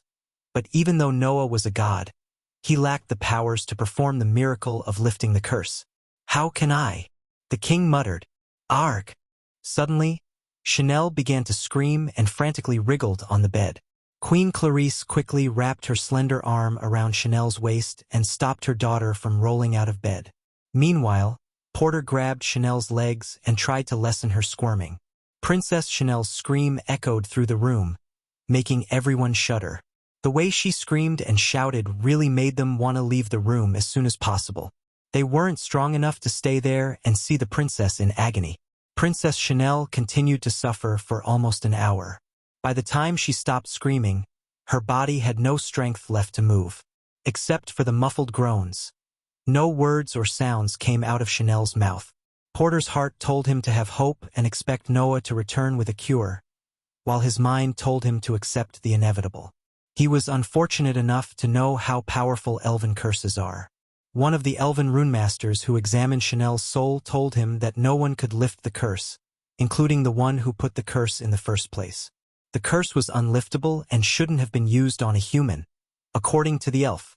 So nothing would happen even if the Empress herself ordered the elf who put the curse to lift it. Porter's eyes became watery as he slowly turned around to address everyone in the room. "Please leave us alone for a moment." Porter's voice broke off. "Take all the time you need, Your Majesty. We will take care of everything else," said the old man before leaving the room with the others. After everyone left the room, Porter finally let go of the tears in his eyes. His legs refused to take a step forward. He moved like a snail, reached his wife's side, and collapsed on the bed. Chanel was their only daughter, and the memories they had with Chanel flashed before their eyes. "Is this the end, Porter?" Queen Clarice broke into tears. Words barely escape her mouth.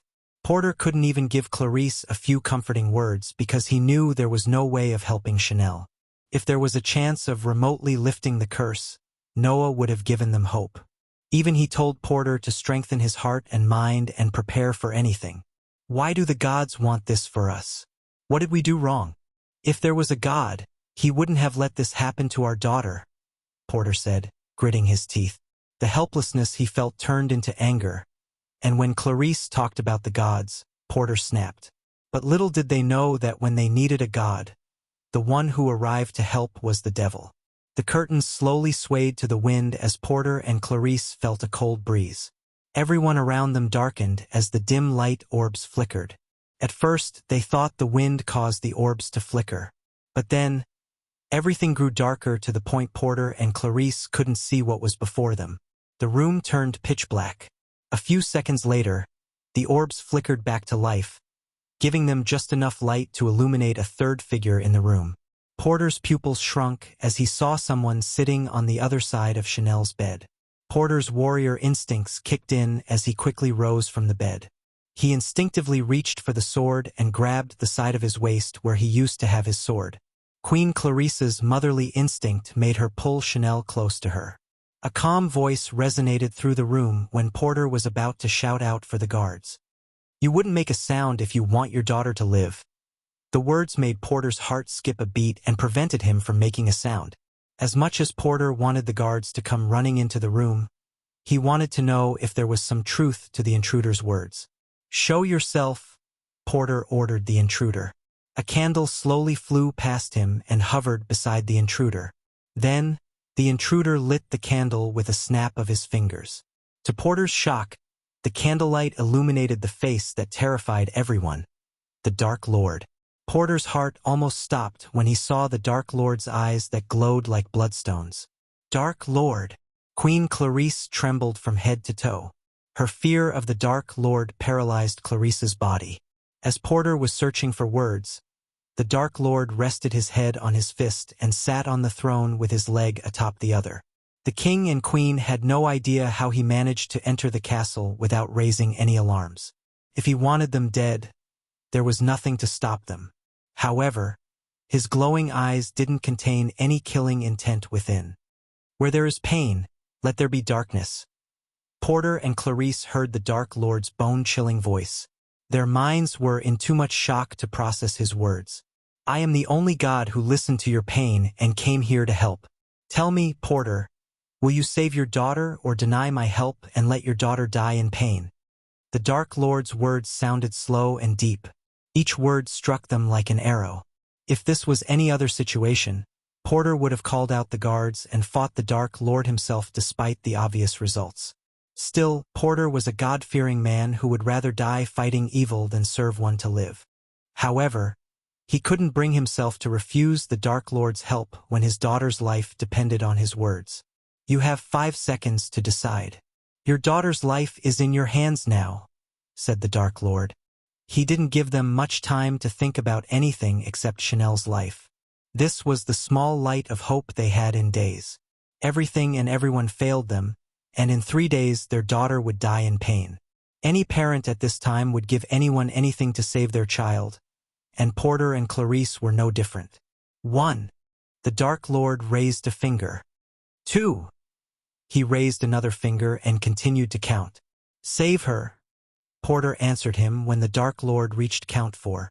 200 million and your teleportation portal. That would be the price for your daughter's life. Porter wasn't surprised because he expected to pay the price when the man before him was the Dark Lord. However, Porter and Clarisse felt glad that the price for saving their daughter was gold coins and the portal instead of their souls or anything that would forever bind them to the Dark Lord. "You can take whatever you want as long as you lift this curse from my daughter." Porter rushed the Dark Lord when Chanel's groans got louder. They shuddered when the Dark Lord rose from his throne and stepped toward their daughter.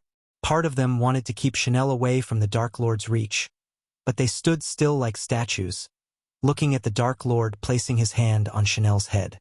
As soon as the Dark Lord touched Chanel, her body trembled.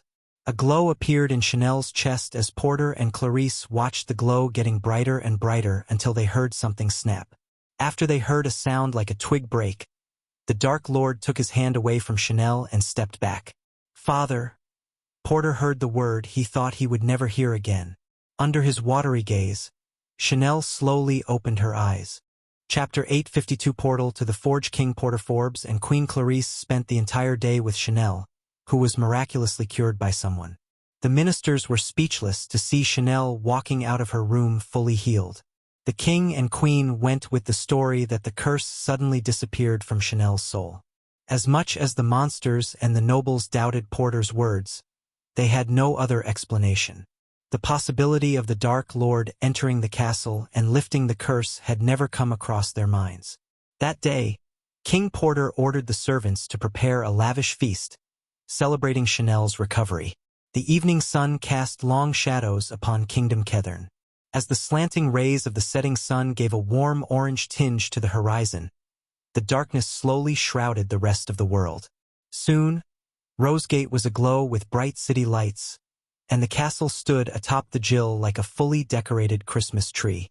When everyone in the castle returned to their rooms to cultivate and sleep, King Porter and Queen Clarisse sat on the edge of their beds, holding each other's hands. They looked exhausted and nervous. Their eyes frantically moved around the room as though they were searching for someone. "Where is he?" Queen Clarice muttered. "He said he would meet us here at midnight," King Porter said. Since Chanel was cured, his eyes looked lively and filled with life. Unlike when he was in Chanel's room, Porter looked like a proper king now, with his hair neatly combed and embroidered royal red robes.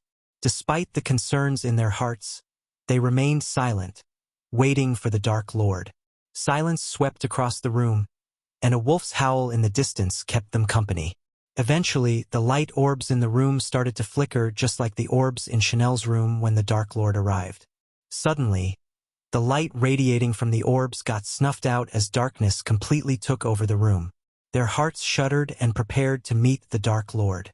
In a blink of an eye, the orbs lit up again.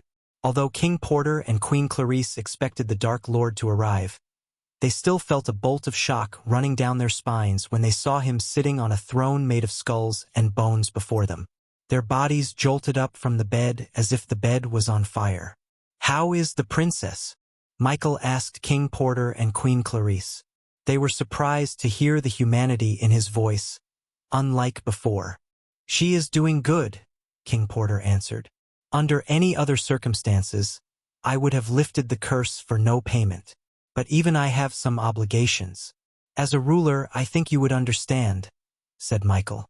They lived long enough to apprehend whether someone was speaking from their heart or just tallying through the teeth. Hence, his words actually surprised both the Queen and King because they sounded genuine. "Please take this."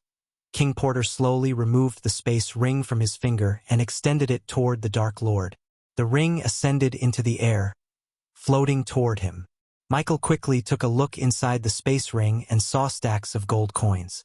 The system scanned the space ring and confirmed the amount inside, 200 million. "I ordered my men to leave the portal room as you said King Porter.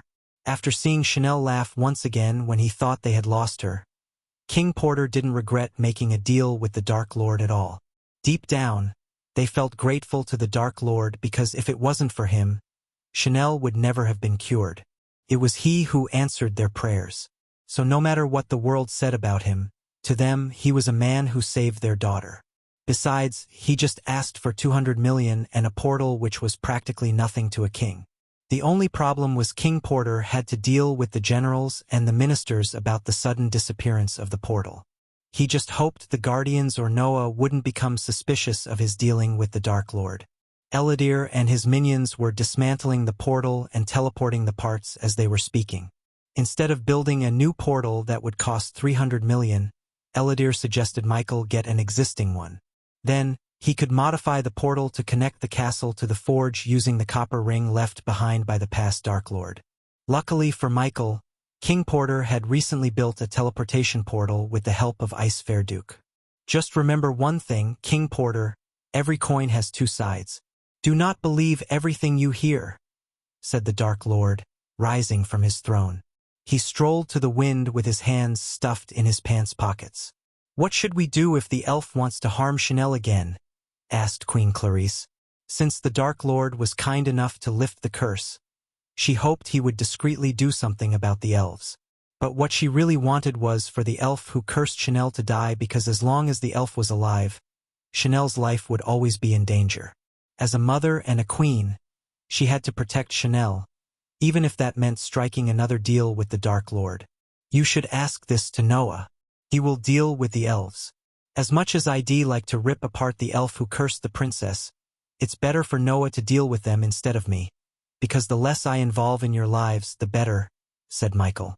Dealing with the elves was not a big matter to Michael. In fact, he had multiple ways of dealing with them. Option number 1, he could put a hit on the elf with Arya. Option number 2, he could ask the Empress herself to keep the elves in check. But instead of choosing the first two options, Michael went with option number 3, let Noah deal with the elves, which would undoubtedly lead to Noah pissing off the elves. As a result, Noah would become an enemy of the elves, and the more enemies he had, the better for Michael. Down the road, Michael could even team up with the elves in the battle against Noah. "They say I am evil, but I never tortured a girl before her parents' eyes and intended them to see their daughter slowly die," Michael shrugged. Anyways, if I were you, I'd keep Chanel out of R and seek the Guardian Guild's help. Elves are vengeful creatures. You should be more careful dealing with them in the future. With a flick of his wrist, Michael took out a card with the skull embossed in the center. He put the card on the table beside him and turned his gaze back to King Porter and Queen Clarice. Keep this hidden if you want to contact me again. But if you don't feel like it, throw it away, said Michael. Michael was about to use the runic teleportation to leave the castle when King Porter stepped forward. Dark Lord, Porter called out to Michael. Thank you.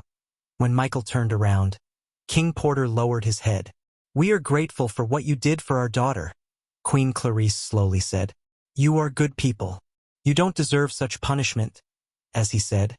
Michael willed the system to teleport him back to the dark castle, leaving Queen Clarice and King Porter behind. After he left, the throne vanished into thin air as King Porter and Queen Clarice exhaled heavily. Back in the castle, Eladir was running back and forth inside an empty hall that was still reeked of fresh wood and marble. Grand chandeliers lit the room brightly and illuminated the giant circular portal in the center of the room. The portal's outer structure was made of pure silver, and the dwarves built the steps with marble. At that moment, Eladir was busy carving runes on the silver ring, while the copper ring Michael gave him was lying on the floor. You are back. Eladir noticed Michael entering the room and stopped what he was doing. Seeing the proud elf bow toward him despite his busy work was surprising to Michael. When Michael approached the portal, he noticed the runes dimly glowing and pulsating energy. So everything went well? Asked Michael. The portal hall was empty as you told us. I assume King of Kethern won't become a problem for us in the future? Asked Eladir as Michael motioned him to continue his work. I don't think so. You know the Queen asked me if I could help them with the elf situation. Michael talked to Eladir while the elf was carving runes on the portal. What did you tell her? They all hate and loathe you until they need your help, huh? Eladir snickered. I said let Noah deal with the elves. It's his job as the Supreme Guardian to keep his people safe. Besides, I have a feeling Noah would piss off the elves and make an enemy out of them like he always does. Michael chuckled. As long as Andreas is with him, we cannot predict Noah's behavior. The Andreas I know is a rebel and a man with an iron will. If he sets his mind to do something, he will do it no matter what. Suppose he wasn't there 3,000 years ago, we could have destroyed the great 8 clans in a few weeks. That bastard ruined everything, Eladir snarled. I wasn't there 3,000 years ago, was I? I would like to see him try that again. Michael cracked his fingers. After we finish the portal, we should go to the forge and complete our new weapon for Big Bertha, said Michael. I looked into the design and came up with the necessary runes. But those runes require a huge amount of energy. At one point, you have to come up with an alternative for arch energy crystals. One problem at a time, Eladir. We still haven't mined a quarter of the crystals in the mountain, said Michael. As far as Michael was concerned, Mugashuk's energy radiation would continue to form crystals in the Stormville Mountain, and that Hydra wasn't going anywhere soon. So Michael didn't need to worry about the arch energy crystals running out. Chapter 853 Forging the Torpedoes. Eladir and Michael spent an entire day working together to finish the portal. They lost track of time and ignored everything that happened outside the hall. Gaia often entered the hall to bring Michael and Eladir something to eat and drink. Other than that, Michael received no visitors. Rather, Gaia took care of everything. Now, if you put a crystal in there, Eladir pointed at a tubular-shaped golden pipe next to the portal. The metal tube ran into the ground and connected at the portal's bottom under the steps. It was Michael's task to build an intricate mechanism that turned arch energy crystals into pure energy that could be used to activate the portal. No one needed the mechanism outside the southern continent since the atmosphere itself contained pure arch energy, and the runes could harness this energy. Considering the southern continent's atmosphere had no arch energy, Michael had to build such a device. In other words, without Michael, no one could build a portal inside the void line, no matter how many rune masters tried. Michael retrieved a big chunk of crystal, dropped it into the pipe, and waited for the portal to absorb the energy. The metal pipe vibrated, letting out a purr.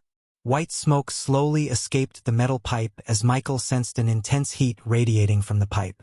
"It's working," Eladir said when he noticed the runes began to glow on the metal ring around the open space where the vortex was supposed to appear.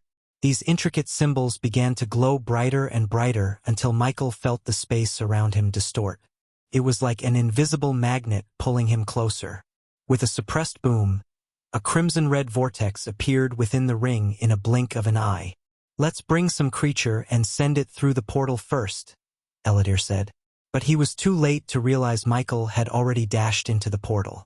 When Michael entered the vortex, everything went dark for a split second, and then the scenery around him changed. He appeared right at the entrance to his forge. The forge looked the same as when he had left it a few days before. Before he stepped into the forge, he turned around to see if the vortex was still there. Surprisingly, there was no swirling vortex behind him. Instead, all he could see was a glowing rune on the wall. Michael instinctively placed his hand on the rune that resembled a swirl. The moment he touched the rune, the wall trembled. Then the wall slowly split open, forming an archway. Inside the archway, Michael saw the crimson-red vortex. Michael strolled toward the portal and entered it once again to reach Eladir. "That was dangerous," Eladir snarled when Michael stepped out of the portal. "We are the best at what we do. So I didn't have to worry," Michael shrugged. Besides, the system would have warned him if the portal led to somewhere else than the forge. "Follow me. The forge awaits," said Michael. Eladir followed Michael into the portal and stepped into the demon's grave for the first time in his life. The forge welcomed Eladir with its scorching heat. Eladir didn't even spend a few seconds in the forge as he began to sweat bullets. As soon as Michael entered the forge, he removed his long coat and the full-sleeve shirt he wore beneath. "Why is it so hot here?" The heat he felt was nothing like he had ever felt. It was like someone put him inside a boiling cauldron. On top of that, the furnace wasn't even burning. Michael chuckled, seeing Eladir getting drenched in his own sweat. "We are inside a volcanic mountain. Take a look at this." Michael walked to the furnace and pulled the lever as the golden lava oozed into the furnace through the pipes hanging above. "What do you mean a volcano?" asked Eladir. "Come with me." Michael walked out of the forge and headed outside to show Eladir where they were. Eladir followed him through a dark, narrow corridor until they reached a dead end. What he thought was a dead end turned out to be a door when the Dark Lord placed his hand on the wall. The moment Michael opened the door, an intense scorching heat wave brushed past Eladir, almost burning his hair. "Careful," said Michael, shielding Eladir from tripping down the narrow path and falling down right into the bubbling lava. Now Eladir realized what he meant by inside a volcanic mountain. "As I said before, I cannot fly in the demon's grave. So to get up there, we need to climb." Michael pointed at the top of the mountain. "But if you do not want, we can return to the forge." Michael knew although Eladir was inside the body of a half-elf, he still behaved like a dark elf who was extremely sensitive to dry or hot weather. The last thing Michael wanted was to hear Eladir bitch about climbing the mountain. However, Eladir surprised Michael with his answer. "I am not a delicate young flower. Of course, I want to climb. Follow my lead if you can, Dark Lord." Eladir snickered and started to climb the wall like he was an expert mountain climber. "I didn't expect that." Michael's brows arched up, looking at the elf crawling up the wall without slowing down. He was not going to lose to an elf in mountain climbing, so Michael started to climb as fast as he could. Eladir was surprisingly fast, but Michael was faster than him. With a few leaps and jumpers, Michael reached the top and extended his arm to help Eladir reach the top. "Where did you learn to climb like this?" Michael asked Eladir as the elf grabbed Michael's hand and reached the top. When Eladir was about to answer Michael, he saw the vast open world of Demon's Grave. The sight of red skies, thunderstorms, and smoky air stunned Eladir to the core. On top of that, Eladir saw the Colossus bull in the distance, and his jaw dropped. "What in the hell is that?" Eladir asked, looking at the bull. "Something we don't want to mess with," said Michael. Eladir's gaze swept across the vast land. The demon's grave looked more terrifying than he had previously imagined. He felt lucky Skyhall prisoned him in the Aculun realm. At least he had a beautiful place for sightseeing. Almost half an hour later, Michael and Eladir returned to the forge and started working on their next project, the torpedoes. Eladir stepped outside the forge and into the dark castle to get everything they needed from the storeroom. Then, Eladir returned to the forge to see Michael starting the furnace. When he thought the temperature couldn't go any higher, the furnace surprised Eladir with its scorching heat lava. Michael put the metal ores into a large cauldron and hung it above the lava. Because they weren't dark metal ores bought from the system, the hot lava provided more than enough heat to melt them into hot gooey goodness. While Michael was working near the furnace, Eladir studied the invisible runes around the forge. To others, the runes were invisible, but to him, they glowed as bright as stars in the midnight sky. The more runes he saw, the more he realized the similarity with his own work. To be more precise, they were his work. The runes were almost everywhere. The tables, walls, ceiling, and pipes. Everywhere he turned, he saw runes. This whole forge was a beautiful mix of runes and intricate contraptions, just like the portal. The forge was a symbol of friendship between the Dark Lord and Eladir, the elf who stood by the Dark Lord's side till the last day when he reset the entire universe. As Eladir was studying the runes, Michael grabbed a 5-meter-long and 3-meter-wide metal pillar, created a mold in the shape of a cigar using the dark beams, and poured the melted metal into the mold. Michael let the metal cool down and take the desired shape. While the metal was cooling down, Michael returned to the work table and started to build the targeting system in which he needed Eladir's help. "Enough gawking around. We have work to do," said Michael. Finally, Eladir snapped back to reality and turned around. "This whole place has my runes. Not yours, Peresi. They belong to the past you," said Michael. "I wonder what else they left behind. Judging by the complexity of each rune, I must have learned quite too much. No shit. We designed an array to reset the entire universe. So yeah, you did learn too much." Michael rolled his eyes. "You can admire your work later. Now come here and help me with this," Michael ordered Eladir. Then, the two of them continued to build the torpedoes while discussing their past versions. Building torpedoes were two-man's job. First, Michael as a blacksmith had to build the outer shell and fill it with explosive materials. The second task fell on Eladir's shoulder as he had to engrave runes inside and outside to enhance the explosion's power upon contact, as well as to harness the power of arch-energy crystals. "It's done." After almost an hour later, Eladir heaved a sigh of relief and motioned Michael to see the torpedo on the table. On the outside, the torpedo looked like nothing more than a 1-meter-long cigar with fins at the end. The outer shell was built with metal and engraved with intricate runes which were barely visible to the naked eye. On contrary to how it looked, the torpedo was heavy as a boulder. Eladir had to use all his strength to roll it around. Upon reaching the table, Michael ran his hand through the torpedo, feeling the surface of his new death bringer. If his calculations were right, a single torpedo could obliterate a frigate to pieces and had a range of 20 kilometers. "Now that we finished the hard part, let's move on to the easy part," said Michael. Obviously, he couldn't put these torpedoes into a cannon and fire it at his enemies. Instead, Michael had to build a special gun to use these torpedoes and an aiming mechanism. Thanks to Michael's inventor trait, building them was as easy as crafting a new bow to Michael. Chapter 854 Ghost Ships. The fierce sun beat upon the seemingly never-ending southern continent sea, reflecting the light into a blinding patch of shine. The sea was calm, pulsing, and breathing rhythmically. In the calm sea, a brig sailed with the wind, patrolling the seas. The ship squealed while the sails tightened and leaped forward, away from a tiny island with a couple of coconut trees. The tame lapping of ripples against the hull rang out across the bay. As the sail with a skull painted on rose higher and higher, the glistening reflection blinded Captain Fairbank, casting a dark shadow down the ship's upper deck. Slowly it blended with the calm and sparkly, orange-shaded water.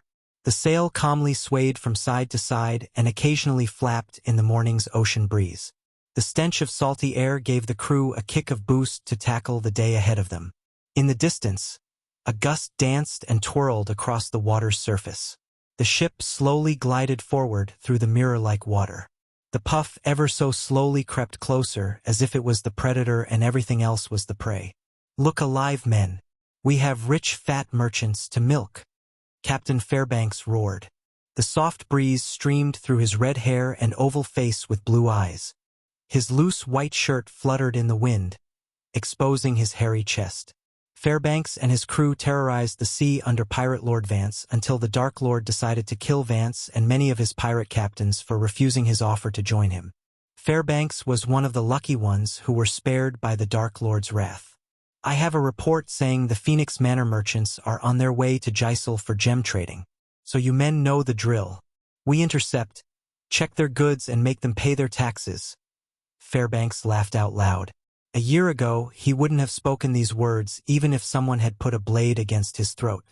He used to pillage merchant ships to the bones and sink them for fun. Most of the pirates lived like this, and as a result, merchant ships rarely ventured into their seas.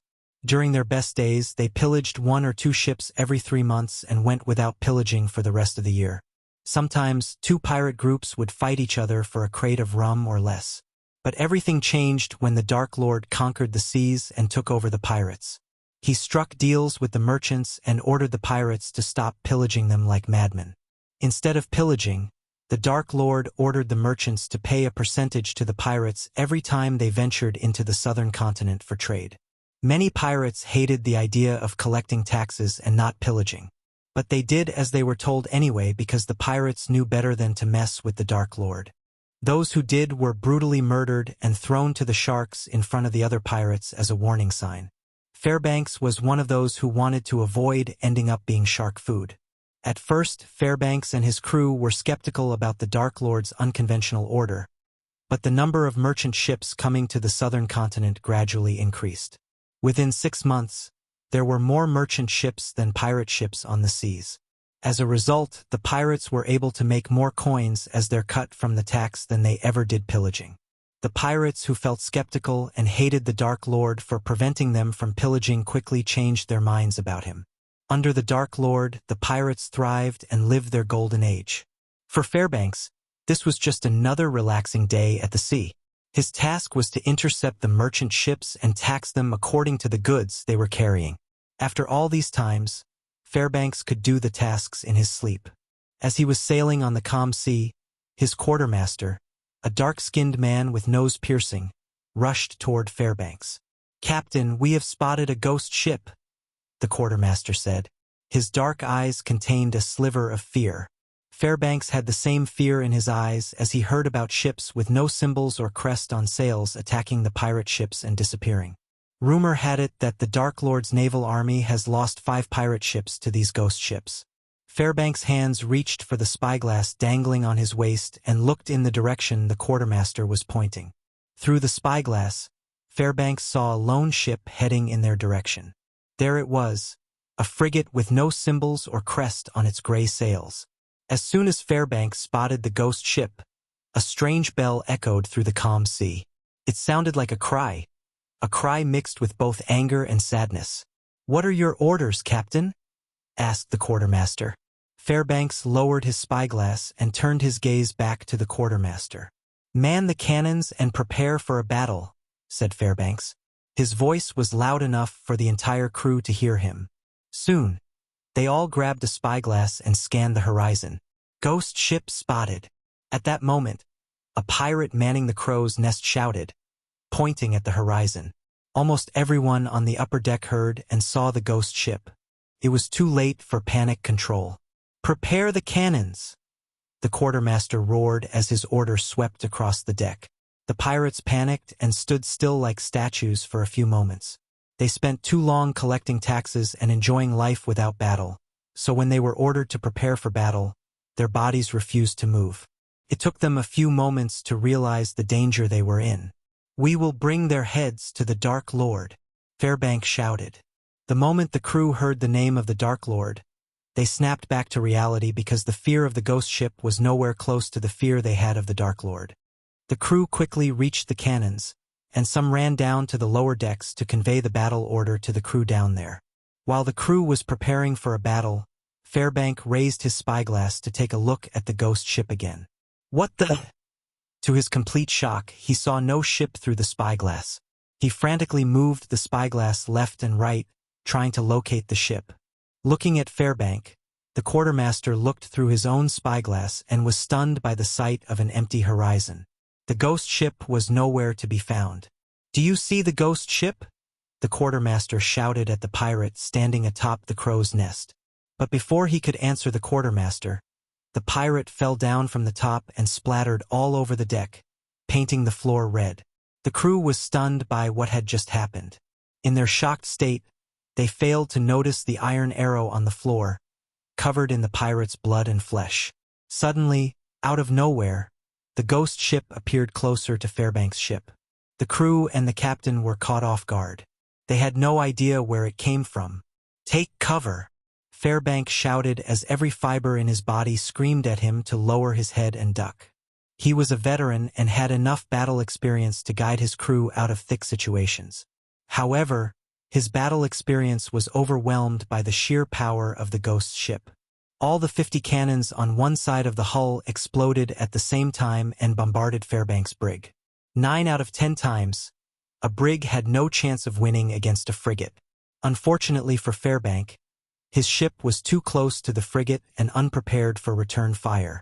Fairbank ducked down and held the helm as tight as he could. When he slightly raised his head, he saw his quartermaster stumbling around the deck with a large hole in his chest. One of the cannonballs went straight through his chest. Blood oozed out of his mouth, and before the quartermaster could hit the ground, another cannonball took his head clean off. A loud whistling sound kept ringing in his ears, preventing him from thinking straight. Most of the crew were either thrown off the deck or dead by the cannon fire. When the ghost ship was reloading its cannons, Fairbank stood up and rotated the helm as fast as he could. The ship had taken too much damage. The main sail poles were barely standing, and 1 or 2 cannonballs fire away from breaking down. As a captain, it was his task to save the ship and the rest of the crew. He frantically rotated the helm to sail away from the frigate.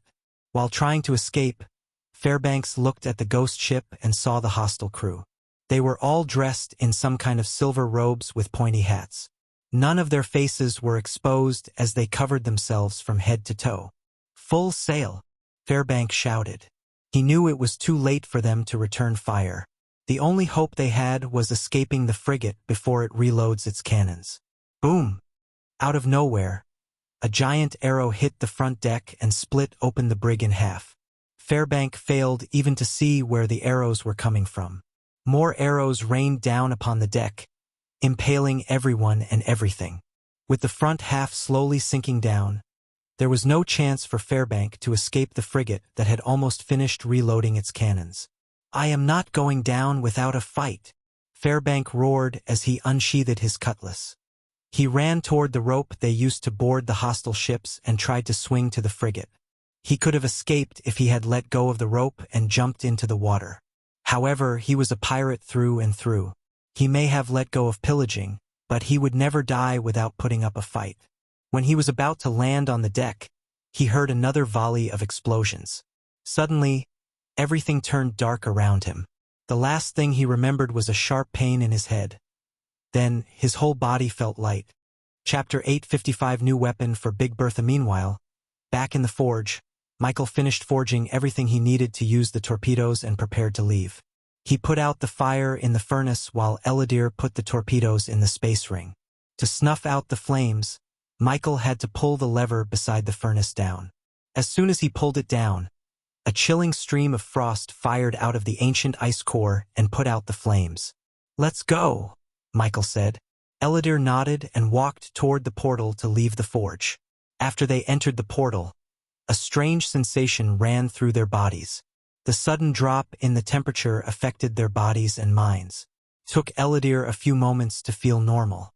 On the other hand, when they stepped out of the portal, Michael saw Gaia was waiting for them with Azazel. "We have a situation." Gaia creased her brows. She didn't even bother to inquire with them about the portal or the forge. Michael knew something was amiss. "What happened?" Michael asked. "Do you remember the ghost ships that's been attacking our ship in the southern continent?" Gaia asked Michael as he nodded. Corey complained about these ships at the gathering. Apparently, these ships were using hit-and-run tactics with the backup of killing themselves in case someone managed to capture them. Before leaving for the demon's grave, Michael ordered Corey to get to the bottom of it and unwrap the mystery behind those unknown ships. But judging by the look on Gaia's face, he could tell these ships had appeared once again. "They sank one of our ships a few minutes ago," said Gaia. "You should see this, my lord." Azazel handed over the tablet-sized mirror in his hand to Michael. The mirror flickered for a moment before showing Michael a calm sea from the point of view of someone near the rudder. "Captain, we have spotted a ghost ship." Michael saw a dark-skinned man in the mirror. "After a few attacks, Corey asked me for spiders so she could monitor every captain under her command." Gaia explained to Michael why the ship captain was wearing a spider. He totally focused in the mirror, searching for the ghost ship. "Ghost ship spotted." Michael saw the pirate atop the crow's nest pointing at the horizon. Soon, the pirate captain turned his gaze toward the direction the pirate pointed. "Get to the good point," said Gaia and slid her fingers through the mirror as the feed in the mirror played faster. She removed her hands from the mirror when a gray ship sailed beside the pirate captain's ship. The feed was not stable as he was covering down from cover. Still, Michael was able to pause the feed and take a clear look at the hostile ship. This frigate in the mirror had a grayish hull, sails with no crest or emblem, and a crew completely covered from head to toe. If Michael wasn't a blacksmith, he would have missed the complex build of the ship. Although it looked like a typical frigate, the ship was built differently. For example, the hull had tiny holes the size of a fist under every hull cannon. On top of that, the cannons on the upper deck were different from typical cannons. They were built in a rectangular shape instead of a conical shape. "I am not going down without a fight." Michael saw the pirate captain standing up and running toward the rope despite the bombardment. He grabbed the rope, swinging toward the ghost ship. The feed distorted in the mirror before everything turned blue. "When did this happen exactly?" asked Michael. 5 minutes ago. Big Bertha was sailing nearby, so I ordered them to head to the ambush location," said Gaia. Her eyes glimmered with killing intent, and one could literally feel the cold, murderous aura around her. "They will pay for what they did," Michael calmly said. He extended his palm toward Eladir as the elf removed the space ring containing the torpedo from his finger and placed it on Michael's palm. Without uttering a word, Gaia stepped closer to him and waited for him to activate the teleportation. Thanks to the runic teleportation, Michael was able to directly reach the Big Bertha in a blink of an eye. "Full sails, full sails." Short was running around Big Bertha's upper deck, ordering his crew around. As a quartermaster to the temporary captain of Big Bertha, Corey had quite an authority among the pirates. Shorty didn't earn his position by simply being cute or bootlicking but through his hard work. Michael and Gaia were impressed when he completely stopped drinking and cultivated diligently for the past year. The Olympus around Shorty's wrist was a symbol of his hard work and a painful reminder to anyone who dares to mess with him. Usually, the Big Bertha would be anchored at Corey's island and rarely sailed the seas. However, when Corey heard about another attack and the Dark Queen's order, she sailed to where the ambush happened. Since they were alone, Gaia hoped the ghost ships might try to attack Big Bertha. Unlike Fairbank's crew, the Big Bertha crew was trained to be on guard always. Among the pirates, they lived the longest and had the most battle experience. Coupled with Corey's talents in the rudder, Big Bertha could be ranked as one of the most powerful ships in the world. "Captain, I can see some debris on the water." Shorty came running to Corey and said, "Lower the sails." Corey's order surprised Shorty and the crew. They were certain that Corey would order them to raise the sails to gain maximum speed. But on the contrary, she ordered them to lower the sails. Despite the shocking order, Shorty nodded as the crew pulled down the ropes, lowering the black sail with a crimson-red skull painted on the center. The ship gradually lost its speed, and since the wind was against them, they almost came to a halt. Meanwhile, the crew loaded the cannons and the mortar on the front of the deck. Once they could see the ghost ship, they would bombard it with all the firepower they had. As they slowly sailed toward the sea, where Corey noticed black smoke emanating, Big Bertha sailed toward the debris at a snail's pace. Suddenly, Corey felt a strong gust of wind blow past her. She quickly turned around to see the Dark Lord appear out of thin air with the Dark Queen. "My lord, my lady." Corey quickly bowed toward Michael and Gaia. "Captain is on board." Shorty roared as he ran toward Michael and Gaia. He smiled from ear to ear, looking at them. Michael acknowledged Shorty with a friendly nod. Corey was about to say something when Michael ascended into the air and landed on the crow's nest. "Let's see where you are," Michael muttered to himself as his pupils shrunk to the size of a tiny dot. His perception swept across the sea. Michael closed his eyes for a moment, focusing on the environmental scanning. A few seconds later, Michael's eyes abruptly opened. He slowly turned around to see a ship far away on the horizon. The ship was too far for normal eyesight or even for the spyglass. But Michael could see the ship sailing with no crest or symbol on its sails. It was the same ship that sank Fairbank's ship. There was no doubt in Michael's mind.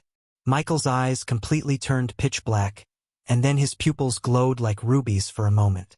"Turn around the ship and sail to the southwest," Michael's voice echoed through the ship. Following Michael's order, Gaia ascended into the air and floated to Michael's side. "Did you find it?" asked Gaia, her eyes glimmering with intense murdering intent. Michael nodded. "You'll see how they hit and run this time," Michael snickered. "Just sail toward it as slow as you can. Let them come to us. I have a surprise for them." Gaia nodded as Michael leaped from the crow's nest into the water. Under the water, everything turned dark blue. Michael willed the APD to inject a pill into his bloodstream that would allow him to breathe underwater. He moved through the water like a shark until he reached the very bottom of Big Bertha. His eyes turned black, shooting dark beams at the hull. Countless bubbles appeared around the dark beams as the beams vaporized the water in an instant. Deep orange lines appeared in the black hull everywhere the dark beams touched. Michael cut a 3-meter-long and 2-meter-wide piece of hull and took out a tubular pipe from his space ring. The silver metal pipe perfectly fitted into the hole Michael had just carved out. After placing the pipe into the hole, Michael closed the hole once again with the wood and swam to the other side to repeat the same process. Michael spent the next 15 minutes moving along with the ship and fitting Big Bertha with the torpedo gun. Now that he had finished installing the guns, Big Bertha had 2 unique shots, the mortar and the torpedoes. Compared to the mortar, the torpedo had 5 times the range. Plus, when aiming at the target using the mortar, it created a red spotlight which was called the Red Death by the Ithilien people. Contrary to the mortar, the torpedo had no indicators visible to the enemies. Any ship that was unfortunate enough to meet the torpedo would get obliterated without even knowing what hit them. This made the torpedoes the perfect weapon to use against the ghost ships. Back on the upper deck, Shorty and some of the crew kept staring into the ocean, wondering how in the hell the Dark Lord was staying in the water for so long. "Hey, look!" The pirate next to Shorty pointed at the horizon, where Shorty noticed a lone ship. "Wait for the Dark Lord's orders," Corey shouted when she saw the crew agitating to man the cannons and bombard the ghost ship to pieces. Even Corey had a difficult time rotating the rudder instead of firing the mortar. However, the Dark Queen ordered them to stay calm and let the ghost ship attack them from a safe distance. If what Gaia learned about these ghost ships were true, they wouldn't dare to enter into close combat with Big Bertha. They knew about the Red Death. Therefore, they would try to hit and run while keeping themselves out of the mortar's range. As they were sailing toward the ghost ship, Michael shot out of the water and landed right beside Corey. "Put these on." Michael handed over black goggles to Gaia and asked her to wear them. "Okay." Gaia had no idea what it was, but she wore them as everything around her dimmed due to the black glass. Then, Michael gave her a conical wooden piece with a button on top. Gaia grabbed the wood and placed her thumb on the button. "Time for some payback." Michael cracked his neck, looking at the ghost ship in the distance. Chapter 856 Torpedo in action. Gaia gawked around the calm sea with the goggles on her eyes. At first, everything darkened, but soon, a red appeared before her sight. "What is this red dot?" Gaia raised her hand, trying to touch the virtual dot. "That's how you aim the torpedoes. They will hit wherever you put the red dot and push the button. This button is just a temporary measure. I will build a trigger in the rudder later," said Michael. Of course, Michael himself could have worn the goggles and fired the torpedoes, The reason he chose not to was he had other plans. To be precise, a backup plan in case the ghost ship crew tried to kill themselves before they could apprehend them. As far as Michael was concerned, this facade had gone long enough. It was time he weeded out his enemies one by one. I have to adjust myself to this. Gaia stepped away from the rudder and joined Michael on the ship's front. Michael's long coat and hair fluttered in the wind as he stood there with his hands tufted into his pockets. Everyone on the ship had their gazes fixated on the ghost ship. Since the Dark Lord himself was with them, the crew's morale was sky-high. Excitement coursed through their veins as they waited for the ghost ship to get closer. The closer they got to the ghost ship, the more excited everyone felt, especially Shorty, who couldn't wait to put the Olympus and the spell he had learned recently to use. The cannon crew was on the verge of lighting the fuse and bombarding the ghost ship. However, the ghost ship was still out of their range. Suddenly, they all heard a strange cry in the air. Michael recognized the sound. This was the same cry he heard when Fairbank and his ship were attacked. "They have noticed us," said Michael.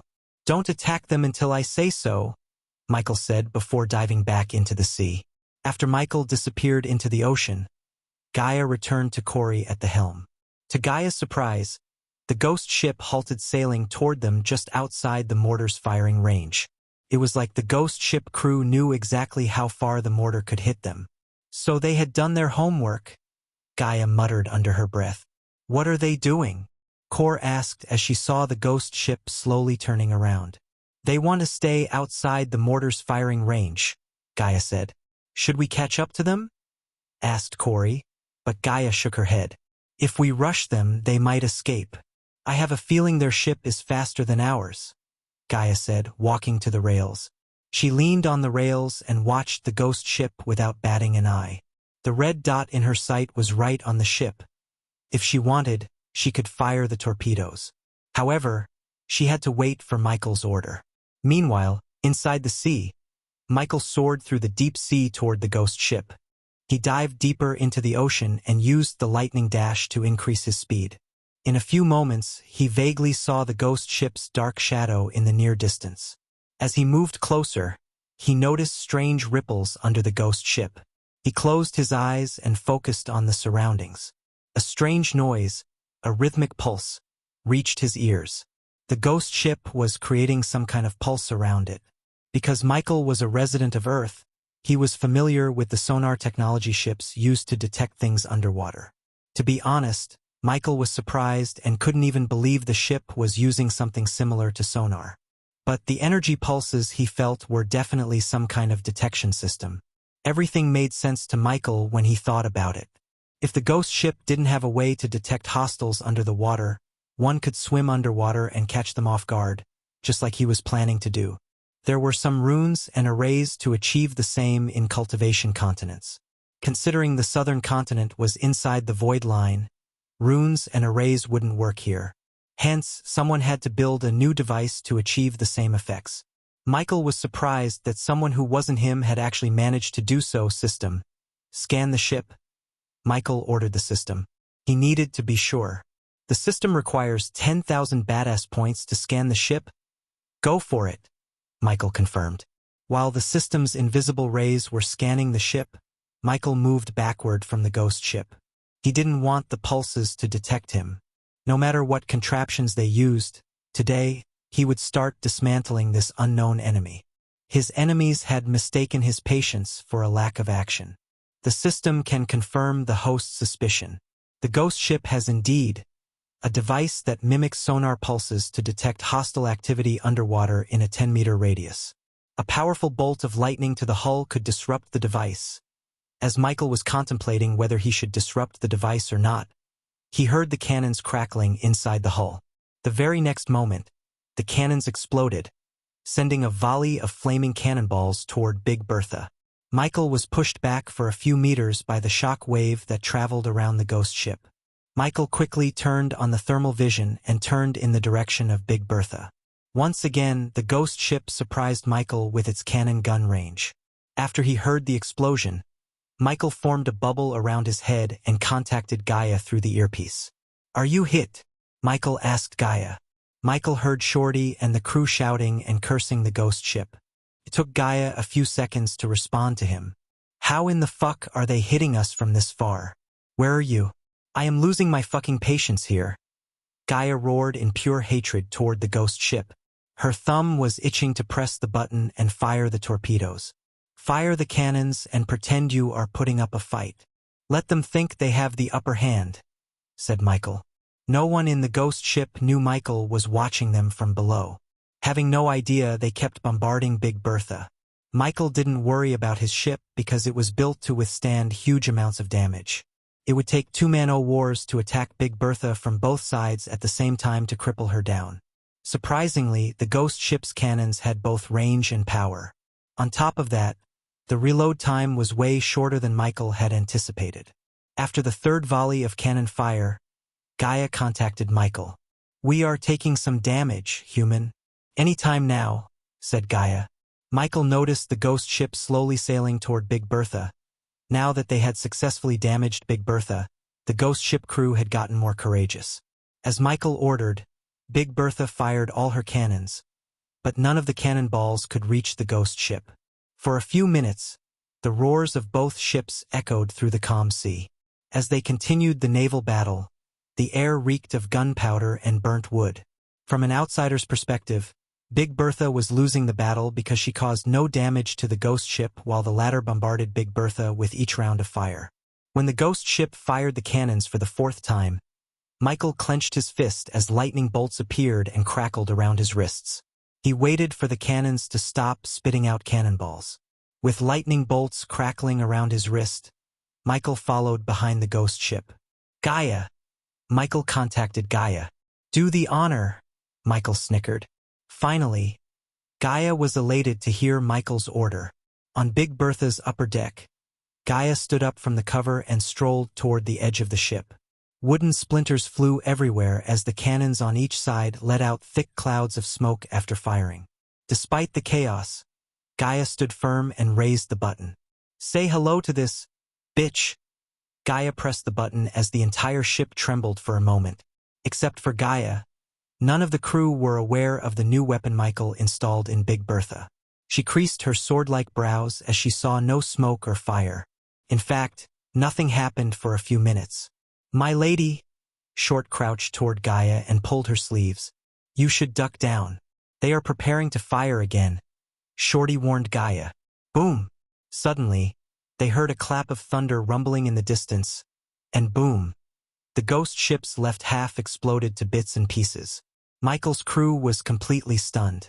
If Gaia didn't know about the torpedoes, she would have thought the gunpowder barrels stored inside the ghost ship had caught fire somehow and exploded from within. The torpedo obliterated the ghost ship and turned its one half into charcoal wood. Hell yeah! Shorty bounced up and down in pure joy. But Gaia wasn't as happy as the crew. Instead, she focused on the calm sea around the burning ghost ship. Any time now, she mumbled under her breath. As she expected, Michael shot out of the water like a whale on drugs and landed straight beside the ghost ship's captain. The crew atop the ghost ship was in chaos. They ran around like headless chickens in their weird gray robes. When Michael landed on their ship, they were completely caught off guard. The man in front of the rudder reached for his sword, only to get stabbed in the neck with an injection. His body froze as he fell down on the deck.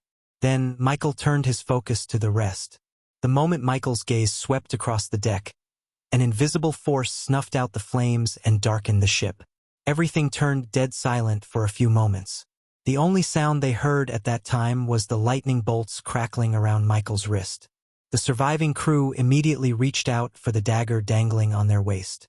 According to Corey, they used this dagger to cut their throats to avoid being captured. As the crew reached for the dagger, Michael simply raised his hand, sending a couple of wind blades toward them. The next moment, several heads flew in the air as blood sprayed out of headless bodies.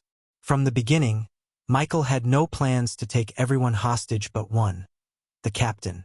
As for the others, they could go to hell and wait for the others. Chapter 857. Drawing the Dark Lord's attention in a blink of an eye, Michael removed their heads clean off. Blood was everywhere as some of the headless bodies stammered around the deck before collapsing down into the water or to the floor. The half of the ship Michael stood on was slowly sinking into the water. He grabbed the captain by his collar and dragged him down the stairs and into the captain's cabin. Although Michael's instincts told him that he wouldn't find a thing inside, he still wanted to make sure before the ship completely sank into the water. Michael turned the knob, but the door didn't even bulge.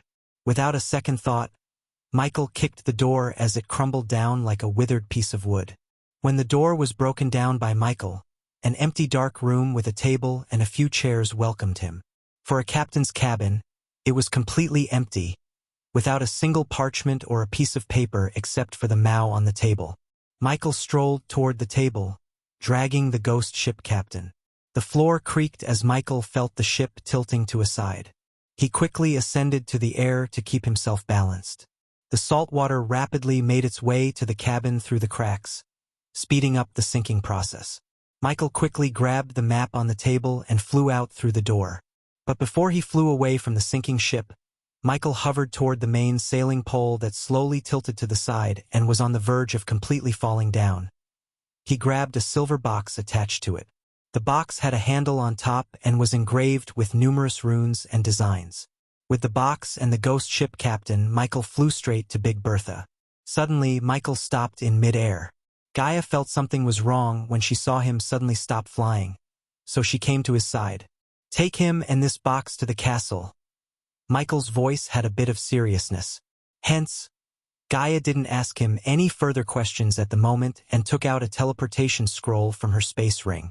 She then grabbed the ghost ship captain by his collar and the box and activated the teleportation scroll. As Gaia vanished into thin air, something flew straight toward Michael.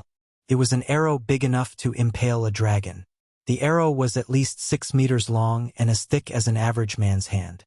When it was just a few inches away from his head, Michael caught the arrow as another arrow shot out of him from above. Michael caught the second arrow as easily as he caught the first one. When the third one soared through the air toward him, Michael's eyes turned pitch black before dark beams shot out and burnt the arrow to oblivion. Then, Michael rose above the clouds at full speed, leaving an afterimage of himself that lasted for a few moments. Michael flew through the cluster of white clouds and found himself floating in a blue sky. Below him, the clouds stretched as far as one could see like a floor made of white cotton candy. Then, another arrow shot out from the clouds, only to get obliterated by Michael's dark beams. Michael indeed noticed these arrows obliterating Fairbank's attempt to escape the battle via the mirror. Even when Michael was underwater, he scanned for the second ship but found none. Hence, Michael was led to believe the second ship or the thing responsible for the arrows left the area, out of his environmental scanning range. To be honest, Michael was surprised when he suddenly sensed something above him. Floating above the clouds, Michael activated his thermal vision and finally saw a ship the size of a typical fishing boat hovering in the air with a couple of men atop. They were using a giant ballista to fire these big arrows. This was another freaky invention he saw today. Not that the ballista itself surprised Michael, but the fact someone had built it to fire arrows from a mile afar surprised him. For him, the ballista or the sonar wouldn't be a problem at all. The same couldn't be said for his army. With 100 or so ballistas like this, one could take on an army and completely obliterate them. He wanted to find the root of this problem before it grew into a giant headache for him and his army, especially if they could fly above the ground and target the army on the ground. Michael cast the lightning dash spell, flew straight to the flying ship, and saw 2 men dressed in white fur coats and metal armor operating the ballista. With Michael's black robes, he stood out among the white clouds. The 2 of them were stunned to see the Dark Lord up close. As soon as they saw him, they reached for the daggers to cut their throats. They didn't even try to fight the Dark Lord because they knew there was no point in fighting him. Michael was disappointed to see them try to kill themselves. Without giving them the pleasure of a quick death, Michael dashed at them and landed right beside them in a blink of an eye. "Nice ballista," said Michael before grabbing their throats. He looked at the daggers in their hands as dark beams shot out of his hands and cut off their wrists. Blood sprayed out of their wrists. Still, they didn't cry or shout. Instead, all Michael heard was muffled groans. He couldn't see their faces through the conical mask they wore, resembling a Halloween ghost costume. "Let me see your pretty faces." Michael headbutted one guy in the face and put him down. Then he pulled out the mask from the other one. An elf. Michael was surprised to see the pointy ears of the man. At that time, the one who was knocked down stood up back to his feet. The man tried to stop Michael from removing his mask, but Michael was too fast for the man to react in time. Michael expected to see an elf behind the mask, but to his surprise, the man behind the mask was a beastman. His face was completely covered in fur and resembled a puma. An elf and a beastman working together. "Now I have seen it all," Michael snickered. Michael's hold around their throats tightened as he expected them to scream. Once again, they only groaned and didn't even utter a word. While Michael was manhandling the elf and the beastman, he looked over his shoulder to see Gaia flying toward him. When she saw the scene, her brows arched up. "Who are these clowns? And what is this thing?" Gaia floated to the ballista and stared at it curiously. She was more curious about the ballista than the elf and the beastman. As far as she could tell, they were dead men. "This would be a good time for you two to say something," said Michael. Thursday. Instead of talking, the elf spat out. When the blob of saliva was just a few inches away from reaching Michael's face, Gaia put her palm between the spit and Michael's face. The blob of saliva hit her palm. The next thing the elf remembered was a sharp pain in his face. Michael heard a sickening crunch and saw the bone sticking out of the elf's nose. She snatched the elf from Michael's hand and threw him overboard. Even after seeing Gaia throw his buddy overboard, the beastman had no signs of fear or shock in his eyes. The beastman remained calm and collected while the elf soared through the clouds and headed straight for the ocean. They were at least 12 kilometers high from the sea, so the elf had no chance of surviving the fall despite the sea below. The moment the elf's body hit the ocean, his bones would shatter, and his internal organs would become a mess. "Do you hear him screaming?" Michael asked Gaia, although he knew the answer very well. For a moment, Gaia was confused by his question. But when she thought about it, it felt weird to Gaia. Any sane person would have screamed by now or at least let out some sound. Yet the elf uttered no word. Gaia jumped down from the ship to find out why the elf wasn't screaming. Michael, on the other hand, went with a simple approach. He forced open the beastman's mouth.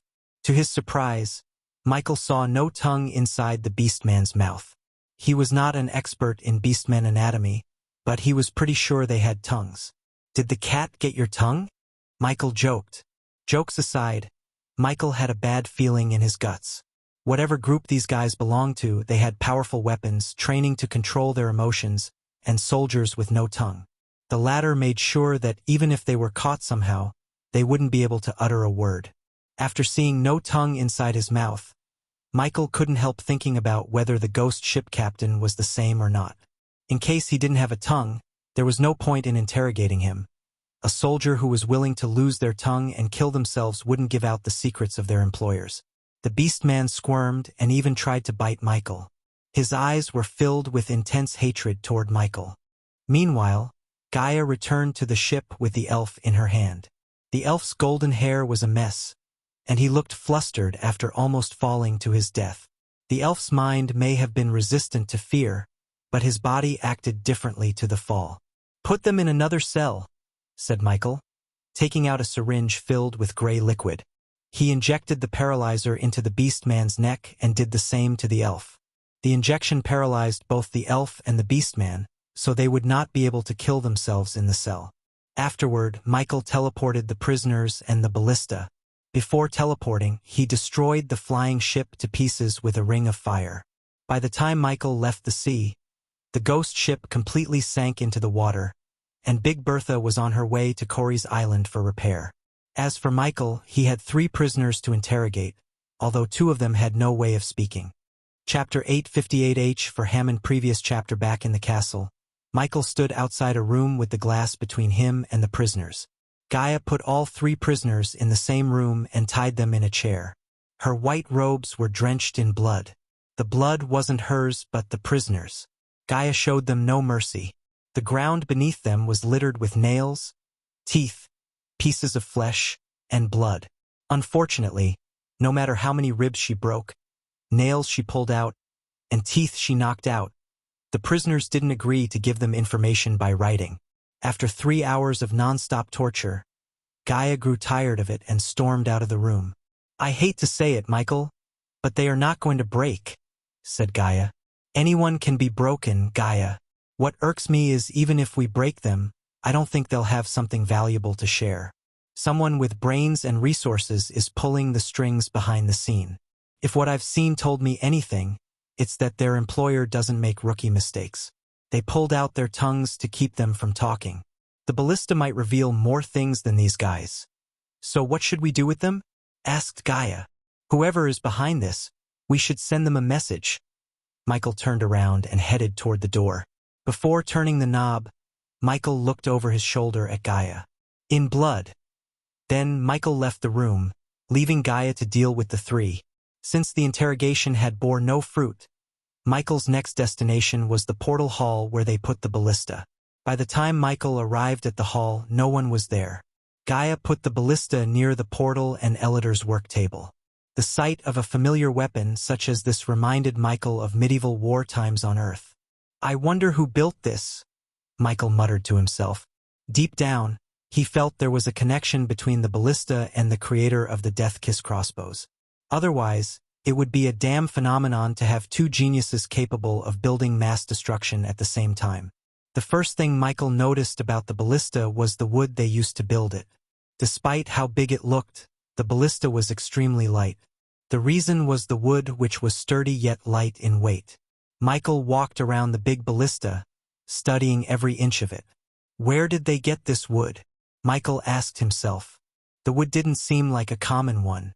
So if he could track down its origin, he knew he might be able to identify the person behind the recent attacks on his pirate crew.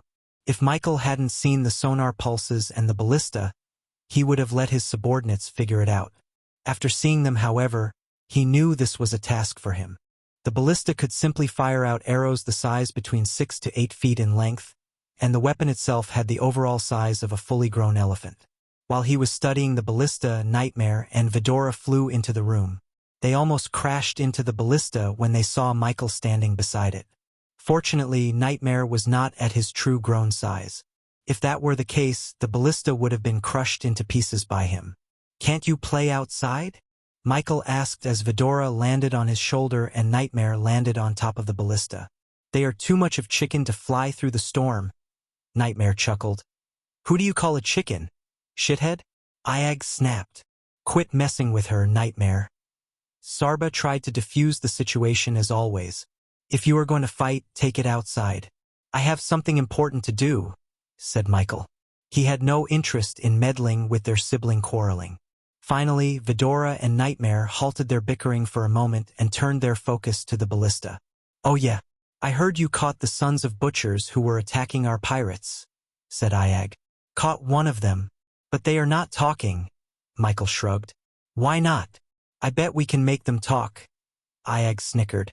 "You can't," Michael said as he squatted before the ballista and looked at its bottom. As he expected, there were countless gears and mechanisms built under. Although Michael knew he could have built a ballista with more efficiency and power, the one before him did surprise him.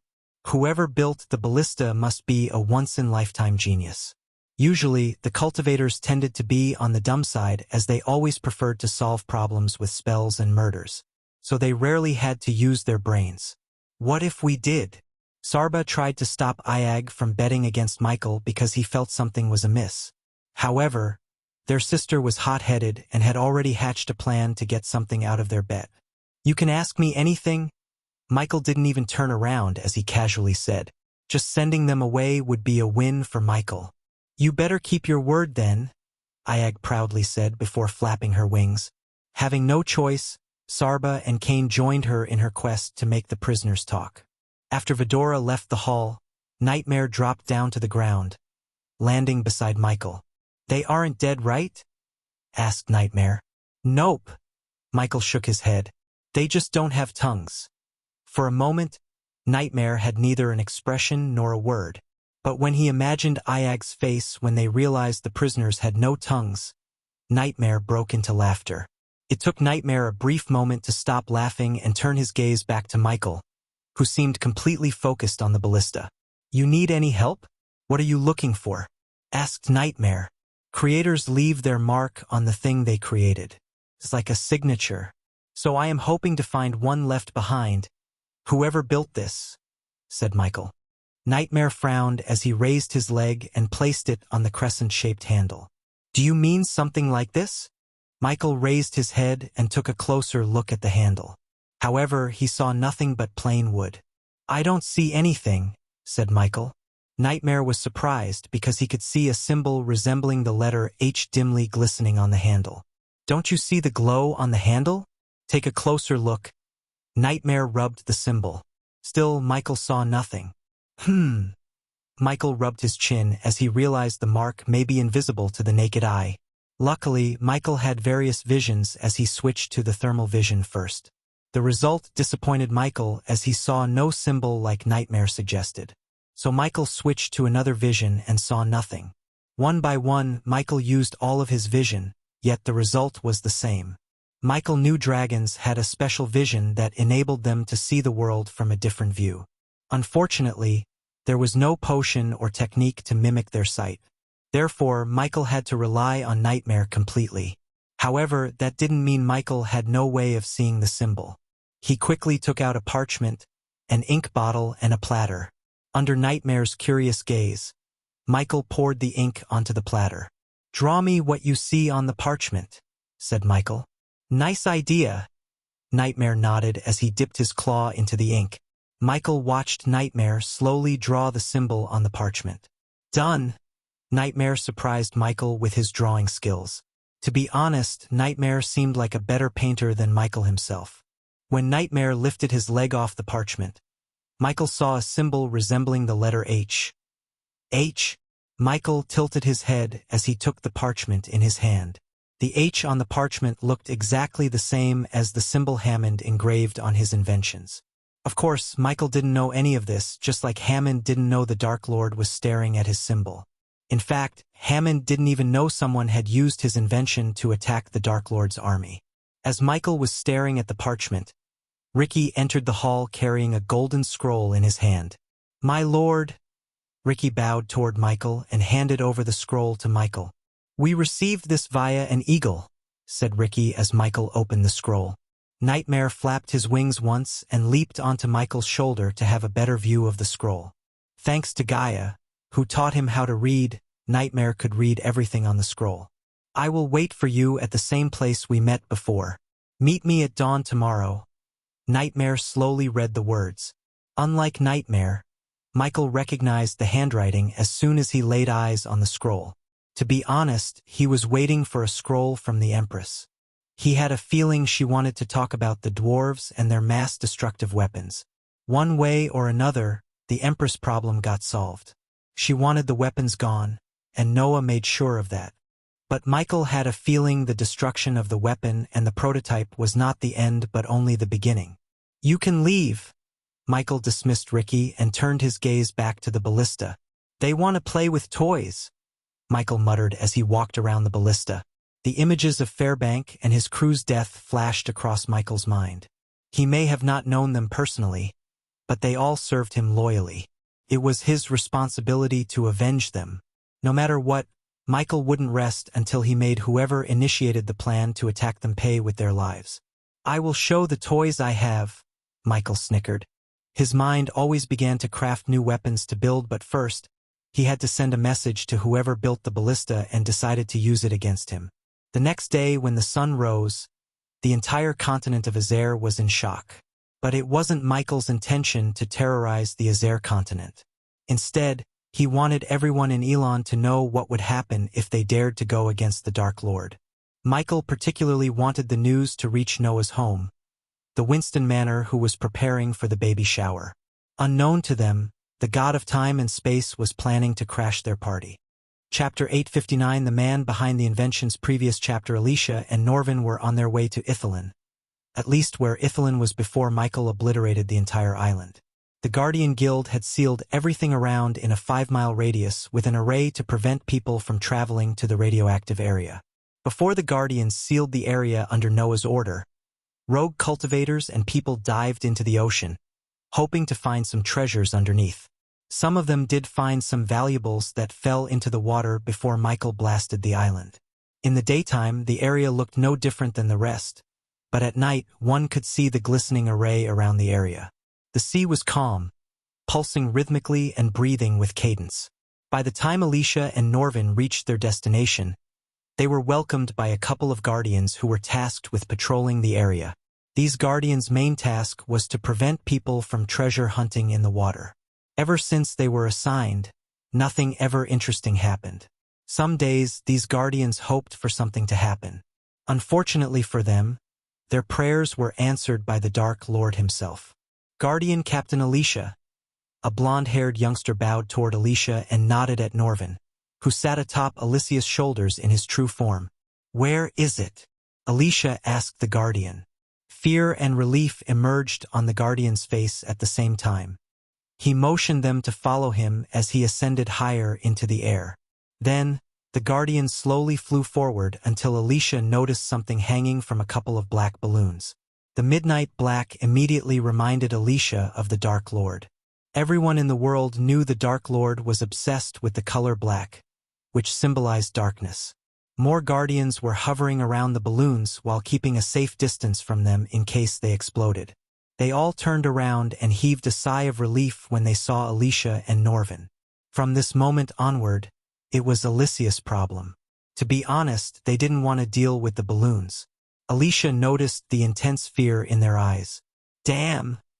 Norvin's brows arched up as he saw the headless bodies hanging from the balloons. Their severed heads were placed in their hands. It was a message. The question was, who were these people? Guardian Captain. Another red-haired girl slowly hovered toward Gaia with a black skull in her hand. "We found this in one of the bodies," the girl said, handing the black skull to Alicia. "Black skull, the symbol of the Dark Lord."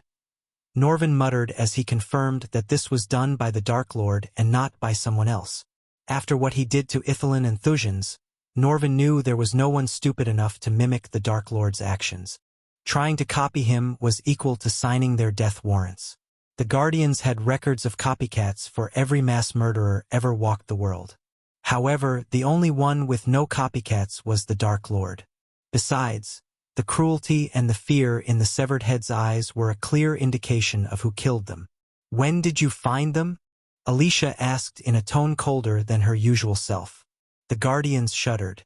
"This morning," answered the blonde-haired youngster. "What were you doing until someone entered this area and placed them right under your noses?" asked Alicia. Norvin had the same question running in his mind. The only explanation he could come up with was incompetence. As Alicia said, someone from the Dark Lord's army entered one of the most protected areas, placed balloons with bodies, and escaped the area without anyone noticing. Just imagining the sequence of events frustrated Norvin. Ever since the Dark Lord destroyed Ithelin and settled down in the Dark Ocean, the Guardian Guild was desperately looking for a win against him. His power and influence grew with each passing day as the people's trust in the guild lowered. Now, if the newspapers got a whiff of this, Norvin knew the people would be more afraid of the Dark Lord than they would trust the Guardian Guild. The Guardians gawked at each other and lowered their heads. They had no explanation. Initially, one of them thought the Dark Lord teleported the balloons with the bodies here, but later they realized the array formed an anti-teleportation area around. In other words, no one would be able to teleport in or out of the area. As Norvin turned his gaze to the black skull in Alicia's hands, he noticed something in the skull's mouth. He dropped down to Alicia's hand and pulled out a piece of paper from the skull's mouth. Everyone turned their gaze toward Norvin and waited for him to read what was written on the piece of paper.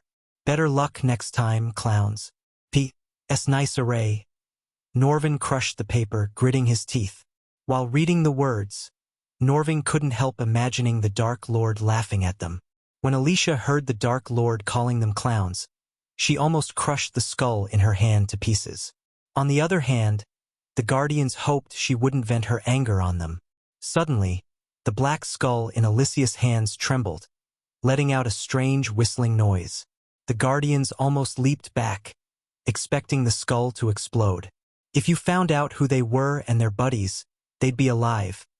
The Guardians felt a chill hearing the Dark Queen's voice coming from the skull. After hearing the Dark Queen's voice, the Guardians looked more terrified. Alicia had a feeling that the Dark Queen herself came here to put these balloons and the bodies. One thing was certain for Alicia: the Dark Lord didn't know who these people were, and he tortured them to no avail. This made Alicia more curious about their identities. Well, take this from here.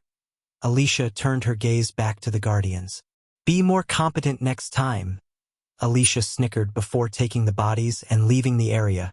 For some reason, Novin had a feeling that if they could unveil the mystery behind the bodies' identities, they might be able to gain an advantage over the Dark Lord. The following day started with nothing too dramatic like the previous day for Michael. Since the Empress wanted to meet him again at the exact location they had met before, Michael woke up early and headed to the Lone Mountain. As he was flying in the sky, the orange and yellow bright ball began to appear like the colors oranges, lemons, and grapefruit. The sun slowly rose higher and higher as the colors became more vibrant. The sky and water connected with each other, and the light struck across the water. With each passing second, the sun began to glow brighter and brighter, eliminating the darkness of the night. The sunrise made the water glisten while the birds began to fly out of their nests peacefully. Michael had a sense of gentleness and calm as the birds chirped and the wind breezed over him. By the time Michael reached the mountain, he had noticed the Empress was waiting for him with Balladur. Michael didn't expect the Empress to arrive at the location earlier than they had agreed. You are early as well. Empress Nithroel greeted Michael with the most beautiful smile that shined just as bright as the morning sun. Good morning, Empress. Michael greeted back the Empress and landed beside her. Then, the two of them stared at the rising sun in silence for a few moments. Michael eventually broke the silence. I assume you heard what happened at the Hontorum shipyard. And I assume you know the ones who destroyed the place were not elves but the Guardians. As Michael expected, the Empress knew what really went down, unlike the dwarves. The moment Michael read the news stating that the shipyard in Embercrest had a mysterious explosion and the dwarves were suspecting the elves for the explosion. Many believed the news because everyone in the world knew the hatred between the dwarves and the elves. However, Michael knew it was all bullshit. Even if Michael didn't know it was Noah who destroyed the prototype, he wouldn't have suspected the elves because it was too obvious. Who would have thought Noah Winston, the Supreme Guardian, was capable of such trickery? Michael said with a tinge of sarcasm in his voice. You were supposed to deal with the prototype and the weapons. Balladur interjected as the Empress raised her hand, stopping Balladur from speaking further. Michael slightly turned his head to see Balladur standing behind Nithroel. In case you haven't noticed, I am not working for you. I am working with you. Huge difference. Ignore my unruly subordinate. Nithroel's eyes glistened with authority and fury.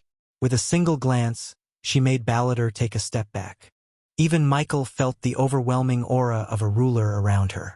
It's okay. Michael defused the situation. One or another, the weapon and the blueprints were dealt with. The one who built the weapon is with the Guardian now. So everything with the dwarves will go back to what it used to be, said Michael. The real brains behind the weapon and the prototype was a human. An orphan named Hammond, Nithroel, gave Michael something important in his hunt for the inventor. As soon as Michael heard the name, the image of nightmares drawing flashed across his eyes. H for Hammond, Michael said to himself. Erase everything we know about Hammond. I hope you will find it useful. With a flick of her wrist, Nithroel took out an elegantly rolled parchment from her space ring. Take this if you think he is a threat to both of us. As you said, you are working with me, not for me. Nithroel extended the scroll toward Michael as he took it from her without wasting a second. As far as he was concerned, Hammond was more of a threat to him and his army than he was to Nithroel. Deal with him however you see fit. I just do not want to see his toys threatening my empire in any way. Although Nithroel seemed calm and collected, Michael could see the hidden killing intent in her eyes. If this Hammond guy was within her reach, Michael doubted he would still be alive. Don't worry about him anymore. I will deal with him personally, Michael said with a murderous grin. Chapter 860 Assassination of Ethan I Previous chapter Silvery white moonlight sprinkled on the ground as the blue sky was dotted with countless small stars. The chaste moon sails like a silvery boat in the deep blue sea. The night's aroma pervaded the air, woven into a soft net, covering all the scenery inside. The gauze-like clouds floated in the sky, which seemed to hide the ethereal fairyland of its own. The distant sky was connected with the world, forming a beautiful scene of heaven and earth. The black, and blue sky was like a piece of paper, and the stars were like beautiful flowers, like a sparkling lamp, lying quietly in this black and blue. Under the dazzling night sky, the baby shower for the soon-to-be mom of the second child, Catherine, finally arrived. This was one of the days when the Winston Manor outshined the starry sky itself. The Winston Manor and the compound around it glittered brightly like a magical land. The hustle and bustle of chatter, cheers of celebration, the tantalizing smell of warm stew, fry meat, and caramel desserts wafted the air. The Winston Manor emitted a golden glow. Inside the manor, the atmosphere was full of positive energy, love, and laughter. Multiple games were being played, special meals were being made, and tons of gifts were being opened by the mother-to-be, Catherine Winston. Every aspect of the baby shower was baby-themed. The decorations were things such as pacifiers, rattles, and bottles, and there was even a cake made in the shape of a baby in diapers. The cake was surrounded by cupcakes that had pacifiers on them, and every dessert was a lovely shade of blue because Catherine's favorite color was blue. Adorable baby books were being passed around and filled with positive notes and pieces of advice that experienced mothers felt would help prepare Catherine for when the baby came. Imelda was running around the main hall, supervising the works with Catherine's first baby in her arms. Catherine was the main star of the event as she sat on a throne forged and decorated by the finest blacksmiths in Elon, watching the joyous celebration before her. Her bloated belly was a symbol of love, happiness, and an upcoming blessing to her and the entire Winston family. As the lord of the family, Ethan spent no expense on the event. Every single aspect of the baby shower was led by the best of the bests. This joyous event drew every Winston under the same roof, except for one. While the cooks were preparing the feast, Ethan and Diana were inside the rooms, preparing their own gifts for Catherine and Andrews. Diana combed her striking golden hair standing before the mirror. Ethan saw the despair hiding deep within Diana's eyes in the reflection. She was better than hiding her true emotions, but Ethan knew her better than anyone to see what was inside her heart. "Did you make sure the arrays are in place and the guards are on alert?" Diana asked. Her voice was far from relaxed and sounded serious as hell. "For God's sake, Diane, I personally checked everything. Nothing bad is gonna happen today. Will you please relax?" Ethan walked behind Diana and placed his hands on her shoulder. He gently squeezed, reassuring her that nothing would happen today. "I don't know, Ethan. I have a bad feeling about this." Diana's brows arched up as she slowly turned around. "Look, Diane." Ethan cupped Diana's face and looked her in the eyes. "Rowena and Noah are here. No one can do any harm to our family when they are here. I thought you'd be more worried that he wouldn't be here with all of us. As a family?" Diana shook her head. "It's better he isn't. The last time Catherine was pregnant, he threatened to kill her and the baby." Diana sighed. "You know he didn't mean that," said Ethan. "Of course, I know he didn't mean it, but we cannot take his side without revealing the truth. I just hope one day we'll all celebrate something together, as a family." Diana's voice stuttered because, as far as she could tell, the chances of their happy family reunion were little to nothing. Still, Diana had hope and faith in a higher power. "My lord, my lady?" Samuel knocked on the door. "Young Master Noah is home." Diana and Ethan felt a bit relieved and smiled when they heard Samuel. "Well, be there in a minute." Ethan answered Samuel and sent him away. "We should go." Diana nodded as she put a strand of hair hanging on her face behind her ear. The two of them left the room and headed to the main hall to join the rest of the family. Everyone in the hall turned their gazes toward the lord and lady of the family walking down the stairs together. They saw Sabrina, their youngest child, standing between Rowena and Noah. Looking at the three of them, Ethan and Diana imagined Michael standing behind them. Father, mother, the three of them bowed toward Diana and Ethan, showing their respect. After the three bowed, Andrews walked to Noah's side and greeted Diana and Ethan with an ear-to-ear grin. There you are. Imelda rushed to Diana's side with Andrew's boy in her hand.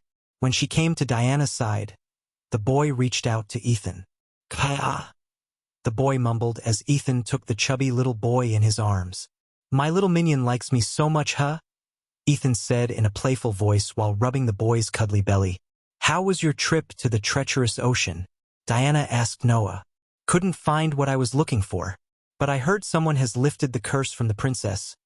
Noah emphasized the word someone as though he knew exactly who lifted the curse. At least someone was there to help the princess, Diana said with a gentle smile. Then, she walked toward Catherine with her children following her behind. Rowena remained calm as ever, looking around the hall. On the other hand, Sabrina's thoughts drifted off to a distance. I hope the price for the help was worth it, said Noah. The moment Noah laid his eyes on King Porter and the Queen, he knew they had struck a deal with the Dark Lord to cure their daughter. To be honest, Noah didn't blame the king or take action against the king for colluding with the Dark Lord, even though Noah could have. He just hoped the price for curing their daughter was worth it. Saving one's child is always worth any price, Noah. You will know this when something happens to your own, said Diana. Where is Samuel? Rowena asked Diana after looking around the hall for their butler. He went to Ice Fair to get something for me, Imelda answered Rowena from behind. I won't let anything happen to our family, mother, said Noah. Without uttering a word, Diana bent down, grabbed a handful of sandal paste, and smeared it on Catherine's cheeks. Praying for a safe and healthy delivery for both you and baby, Diana wished Catherine before walking out of the main hall to get some peace. Ever since she returned to her own self, Diana sought more privacy and some alone time. The crowd made her uneasy for some reason. As they exited the main hall, they stepped into Diana's garden. Except for a couple of guards, no one was in the garden as Diana ordered. The four of them peacefully strolled through the garden and settled around a stone table. You seem different, mother, Rowena said when Diana sat on the stone bench. So it wasn't just me who felt that way, Noah smiled. As they were gathered around the table, a couple of maids carried a silver platter with orange juice and placed the glasses on the table. Thank you, dear. Diana dismissed the maids as each picked up a glass to quench their thirst, except Sabrina. Something in your mind, Sabi? Diana asked, avoiding Rowena's remark about something different about her. Sabrina moved the glass back and forth without answering Diana. Sabrina. Rowena's voice made Sabrina snap back to reality. They all turned their gazes at Sabrina. Do you have something to tell us, Sabi? Asked Diana. Because Diana was busy tracking down people who tried to conspire against Noah and Michael behind their backs. She neglected her duties as a mother and the lady of the house. Thanks to Imelda, no one noticed Diana's absence and her neglect. The one who was affected more by her absence was Sabrina. Unlike Noah and Rowena, Sabrina spent most of her time cultivating in Winston Manor. Wherever she looked for Diana, she would be outside murdering people. But to the members of Winston Manor, Diana was meditating in her room. I had a bad dream last night, that's all, said Sabrina. What is the dream about? Noah asked Sabrina. Har. Just as Sabrina was about to tell them about her dream, Imelda's scream resonated from the main hall. Noah immediately stood up, knocking out the glasses in the process. Diana's instinct kicked in as she moved with lightning speed to catch all the glasses before they could hit the ground and shatter into pieces. But Noah and Sabrina didn't notice this as they dashed into the main hall. Rowena, on the other hand, glanced at Diana for a moment before disappearing from the garden. In a blink of an eye, Rowena appeared in the main hall right beside Catherine. As soon as Noah stepped into the hall, his heart skipped a beat. Father! Sabrina screamed, looking at Ethan. He was on the ground, holding his gut as blood oozed through his hand. Everyone was stunned and speechless. Noah's body began to shiver as he sat beside his father and raised his head to place it on his lap. Then, with a flick of his wrist, Noah took out a healing potion. He poured the potion into Ethan's mouth without asking any questions. The sudden explosion of killing intent around Rowena made everyone in the hall collapse, including Catherine. Rowena's gaze swept across the hall to find whoever was responsible for her father's state and found a human-sized hole in the cake they bought for Catherine. Whoever stabbed Ethan was hiding inside the cake until he or she ambushed Ethan. Ethan? Rowena turned her gaze at Diana, who stammered toward Ethan and dropped to her knees before him. Her eyes turned red as tears rolled out. Father? Noah emptied the healing potion, but the wound did not close up as he desperately hoped. Diana's mouth dried as she saw green veins running through Ethan's neck like spider webs. It's not working.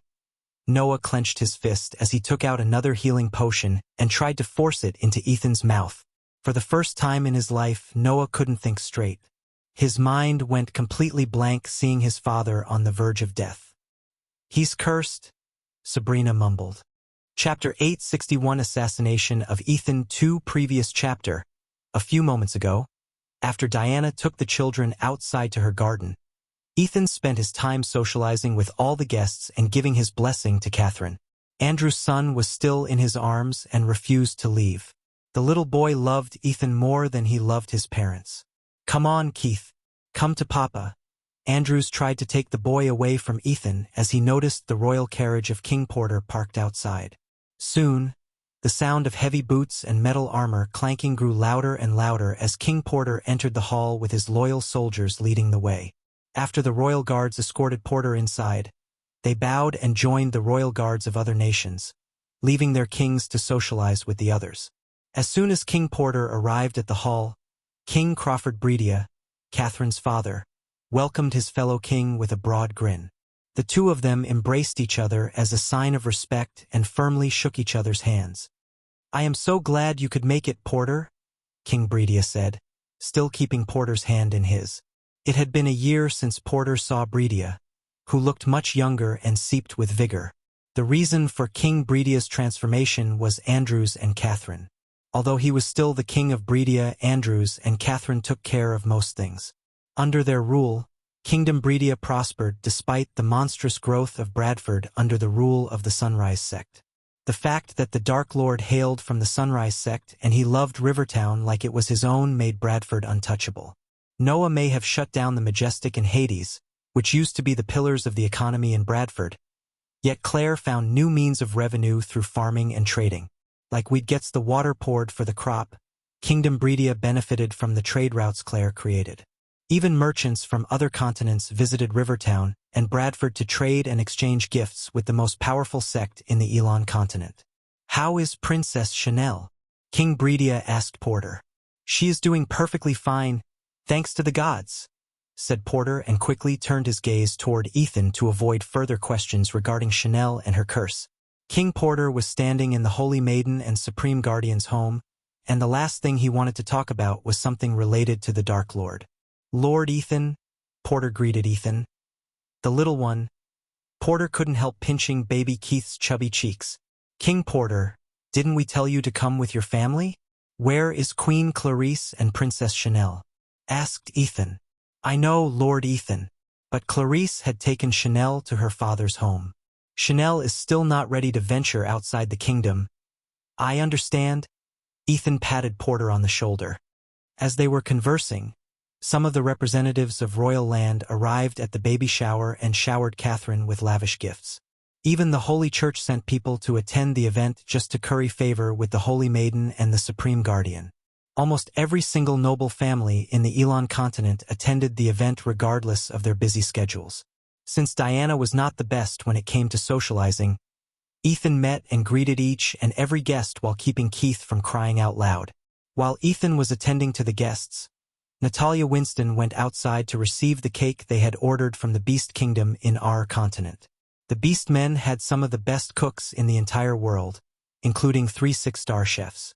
Ethan had to call several favors to get this special cake from the Beast Men Kingdom. The cake was taller than Natalia herself and covered with a special box made of thin planks. Take this inside. Natalia ordered the Winston Manor guards to take the cake inside. The guards rolled the box as gently as they could. At that moment, everyone thought the box contained a human-sized cake resembling Catherine. Finally, Ethan heaved a sigh of relief when he saw the golden wooden box. The moment the guards brought the cake inside, its fresh aroma and sweetness made everyone salivate for a piece. As Ethan vowed to himself, he brought nothing but the best to the baby shower. "Keep it close to Catherine," said Imelda. One by one, the guests who had newly arrived went to Catherine and smeared sandal paste on her face. The hall brimmed with joy and positive energy as Ethan forgot all of his problems and celebrated the baby shower with everyone else. Imelda smiled, looking at Ethan, laughing and joking around as he was used to before he learned everything about Diana's second son. Imelda wished they could stay like this forever. Although she was not cruel enough to say Dean didn't deserve a loving family, she didn't think the Dark Lord could have a happy ending after everything he had done. When Imelda went to the doorway to the garden, she saw Diana talking to her children. Imelda gawked at them for a moment and decided not to approach them. By the time she returned to Catherine's side, the soon-to-be mother tucked Imelda's sleeves. Catherine motioned Imelda to give her ears. "Can I get something to eat?" Catherine whispered into Imelda's ears. "Just wait for a few minutes, darling." Imelda gently kissed Catherine on top of her head. She looked around, noticing a few new faces approaching Catherine to give their blessings. Eventually, when everyone in the hall had done their part, Imelda gestured at the guards to open the box containing the cake. "Everyone, please gather around. We are going to cut the cake now." Imelda's voice swept across the hall, silencing the crowd. "Go and bring Diana and the others." Ethan ordered one of the maids before strolling toward Imelda. Keith played with Ethan's ears, trying to chew them. All the kings, nobles, and elders of various sects gathered around Catherine as Imelda waited for Diana to arrive. "They will be here. Go on, open the box," Andrews said. Then, Imelda twisted the knob attached to the side of the box and watched the box sling open. A dim light appeared in the box, along with the sound of a baby's cry, before the wooden box crumbled into tiny pieces, revealing the cake inside. Catherine and the others were stunned to see the cake that looked exactly like Catherine. The Beastmen chefs poured their hearts and souls into the cake as they etched every single detail about Catherine into the cake. If it wasn't for the golden icing and cherries on top of the cake, one would have mistaken the cake for the real Catherine. "Here you go." Imelda picked up a knife with a golden bow tied around it and handed it over to Catherine. "Carve out a nice piece of yourself." The crowd chuckled, hearing Imelda's words. Catherine gawked around for a moment, searching for Diana and her children. "Where are they?" Ethan mumbled. He was about to step aside from the crowd when he saw the cake trembling. As a former adventurer, Ethan developed an ability to sense an imminent threat. For some reason, his instincts screamed at him as he pushed Catherine away from the cake. To everyone's shock, a black hand punched through the cake from within and tried to stab Ethan. Ethan immediately grabbed the hand, twisting it. "Arg!" Ethan heard a muffled groan. He put in enough strength to break the wrist, but the assassin ignored the pain as he dashed out of the cake, destroying it completely in the process. The assassin raised his other hand as an evil-looking dagger oozing dark red smoke appeared in his hand. He brought down the dagger at Ethan. Everything happened in a blink of an eye. Except for Ethan, no one reacted in time and called for the guards. They were too startled. Meanwhile, Ethan moved his body to the side, evading the dagger by an inch. He kicked the assassin in the chest to put some distance between them. Baby Keith was terrified of the dark-robed assassin and began to cry. Every fiber in Ethan's body prioritized keeping Keith safe over everything, including his own life. The assassin was extremely agile and noble. He leaped into the air and cast a spell as a bright light flashed across the room, blinding everyone. Ethan closed his eyes but covered Keith with both his hands and held him closer to his chest. Suddenly, Ethan felt a sharp pain in his stomach. Despite the excruciating pain, Ethan didn't let go of Keith. The assassin stabbed Ethan a couple of times until Ethan managed to grab the assassin's wrist and twist it. The dagger slipped off the assassin's hand as Ethan stomped the ground with enough force to make the dagger bounce up. Before the assassin could react, Ethan grabbed the dagger in one hand and stabbed the assassin in the shoulder. Ethan heard the assassin groan as the bright flash finally faded away. Hi. Imelda screamed when she snapped back to reality and saw Ethan collapse down to the ground. So much blood gushed out of Ethan's stomach, turning the floor beneath him wet and red.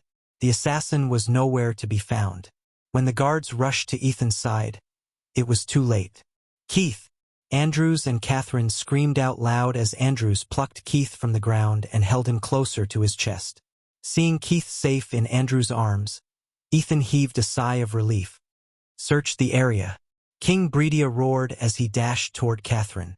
The Winston Manor guards immediately surrounded the family, while the royal guards rushed to their master's side. HHRG. Ethan tried to speak, yet no words escaped his mouth. The pain was too much to bear, as it felt like he was being eaten from the inside. He could feel his life force slowly leaving his body.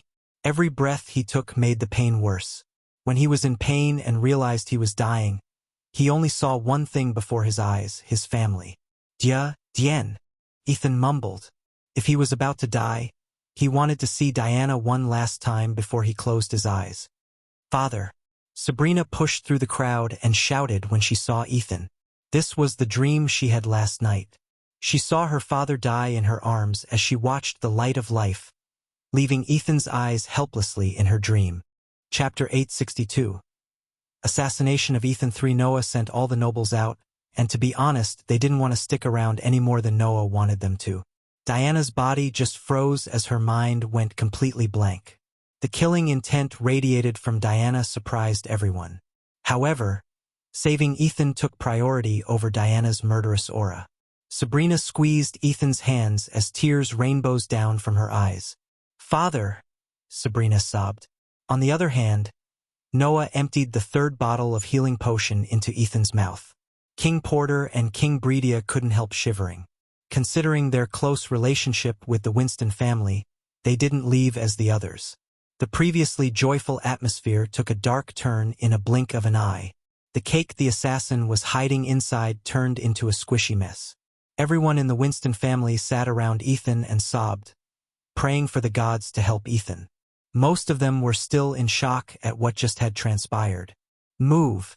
After seeing the healing potion have no effect on Ethan, Rowena placed her hand on Ethan's stab wound. Among everyone in the hall, Rowena remained the calmest. Contrary to how she looked, Rowena burned with intense rage inside. She knew saving her father's life was more important than finding the assassin at that moment. Since the healing potion couldn't close the wound, Rowena summoned frost energy as a thick layer of ice started to cover the wound slowly. The ice on the wound stopped the bleeding and somewhat lessened Ethan's pain. "Why did you tell us he was cursed?" asked Rowena. This was the first time Rowena's hands trembled without her control. Her slender hands were drenched in Ethan's blood. No matter how hard she tried, she couldn't cancel out the sobbing sounds. "Do something," Sabrina stuttered, looking at Noah and Rowena. If someone could save her father, it was one of her siblings. "Ethan." Diana sat beside Ethan's head and remained without uttering a word. Looking at Diana like this freaked the crap out of Imelda. "I saw father dying of curse in my dream. I didn't know how to tell you. I should have told everyone. It's my fault." Tears gushed out of Sabrina's eyes and rained down upon Ethan's chest. "Andrew." Before Noah answered Sabrina, he turned his gaze toward Andrews. "Take your family and go to the shelter," Noah ordered Andrews. The Winston Manor had a secure vault built underground for the family members to seek shelter in case of natural disasters or wars. Only the core members of Winston's family knew how to access the shelter, and Andrews was one of them. Andrews refused to leave Ethan's side but was cut short by Rowena. "Go," Rowena interjected. Her cold, murderous voice shook Andrews to the core. After hearing her, his legs automatically moved upstairs. Imelda saw Natalia trying to approach Diana, but she quickly stopped her little sister by her arms and sent her with Andrews. "I cannot leave him." Natalia shook her head. "This is not the time to argue, Natalia. Go with Andrews and stay there until I say otherwise." "Please," Imelda begged. tears running down her face. As much as Natalia wanted to stay with her big sisters, she knew there was nothing she could do to help Ethan. All she could do was pray to the gods for Ethan. Uncle! Natalia and Imelda froze when they heard little Keith's first word out of his mouth. They all expected Keith's first word to be either mom or dad. But it was uncle instead of what the others expected. Little Keith proved that he loved Ethan as much as he loved Andrews and Catherine or more. What should have been a joyous occasion turned out to be such a miserable situation. No one could laugh or celebrate Keith's first word. Instead, Imelda and Natalia led Andrews and Catherine outside the main hall under the protection of Winston Manor guards. "We need to take him to my palace," Rowena said. "Let's go." Noah stood up, lifting Ethan in his arms. Diana stood up like a lifeless zombie and followed Noah behind. They headed for Rowena's room, where Rowena had a personal teleportation array to reach her flying castle. But when Noah was about to take a step outside the hall, Ethan's body shook as he began to cough of dark blood, almost the color of pitch black. "What's happening?" Porter Forbes asked as Noah halted his steps. "The curse is not letting him out of this hall."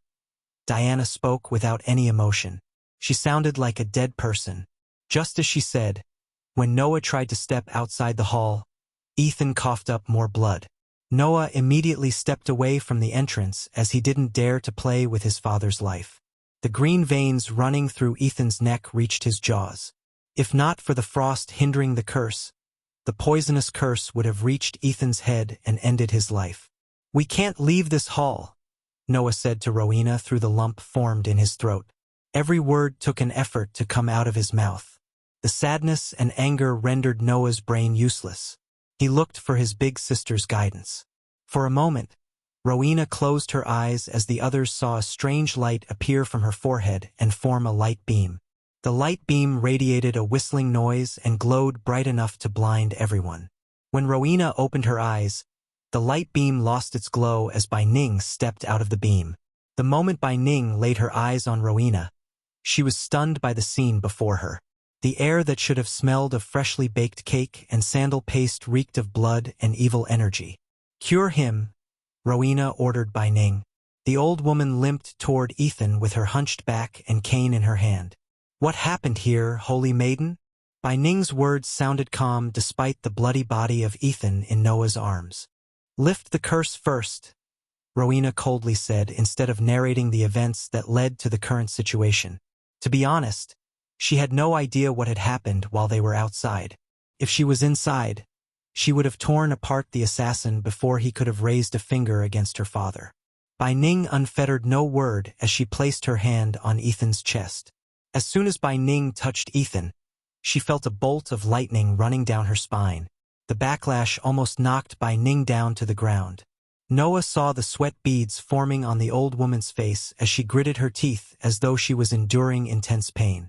While Bai Ning was trying to lift the curse, Rowena continued to apply frost on Ethan's face to prevent the blood from gushing out. She had to keep the blood loss in control until Bai Ning lifted the curse.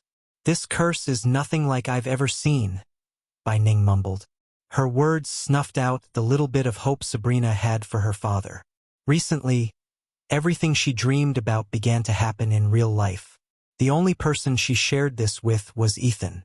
However, he asked her to ignore and pay no mind to this phenomenon because Ethan didn't want Sabrina to become a freak of nature like her siblings. Instead, he wished Sabrina to have a normal life away from all the wars and hostility. Normal life may be just a wishful dream for her siblings, unlike Sabrina. However, Sabrina had started to develop powers that were beyond any mortal comprehension and joined her siblings as another freak of nature. If the word of her power to foresee the future escaped, the Sky Hall would swoop up Sabrina in the name of the greater good. They would groom Sabrina to be the next holy maiden after Rowena. Arg! Suddenly, a grayish mist shot out of Ethan's body and blasted Bai Ning away. The old woman flung in the air and hit the wall pretty hard before falling down. The ground beneath Noah cracked when he resisted the force that blasted away Bai Ning. When the old woman got back to her feet, her face looked pale like paper. "The curse?" Rowena growled with intense killing intent in her eyes. The temperature in the room dropped by several degrees to the point everyone began to see their own breath in the air. Bai Ning shivered to even look Rowena in the eyes. However, the curse she felt terrified Bai Ning more than Rowena. One thing for certain, the curse radiated an energy that didn't belong to the mortal world. It was a miracle Ethan was able to resist the curse to this point. She even doubted whether Ethan was a mere mortal or someone special like Diana and her children, except Sabrina. Bai Ning stuttered.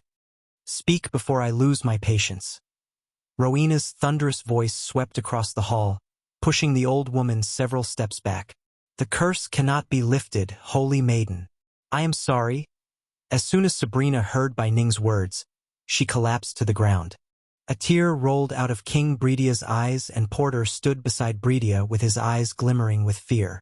When Chanel was cursed, more than one healer told him the same, but at the end, the Dark Lord was able to lift the cure in a few mere moments. So Porter knew there was still a chance that the Dark Lord would be able to do the same to Ethan. However, he didn't dare to utter the name of the Dark Lord in front of the Holy Maiden and the Supreme Guardian who vowed to take down the Dark Lord. Finally, the tears caged within Rowena's eyes escaped and trickled down on her rosy cheeks. For the first time in her life, Rowena shed tears, and when Noah saw the scene, his heart shattered into pieces. It's okay, Ethan mumbled, shocking everyone around him. He slowly opened his eyes and looked at Diana. He tried to smile through the pain. Father, Ethan? Noah gently placed Ethan on the floor as Diana grabbed both Ethan's hands. I am not going to let you die. You hear me? You're going to be all right, Diana said. Ethan tried to speak, but he couldn't even open his mouth. While Ethan was struggling in pain, Diana bent down and kissed him on the forehead. Then, she turned her gaze toward Noah. You know who to summon. Do it. Diana's voice completely changed from caring mother to a domineering warrior. Rowena, if anyone has a problem with it, deal with them. Diana ordered Rowena as she nodded without asking her mother a question. Chapter 863. Noah meets Azazel. Noah gawked between his father and King Porter. When King Porter noticed Noah's gaze on him, his heart skipped a beat. King Bridia and Bai Ning frowned as Noah made his way to King Porter. Every fiber in Noah's body told him to find another way to cure his father. If he had enough time, he might come up with a way to lift the curse.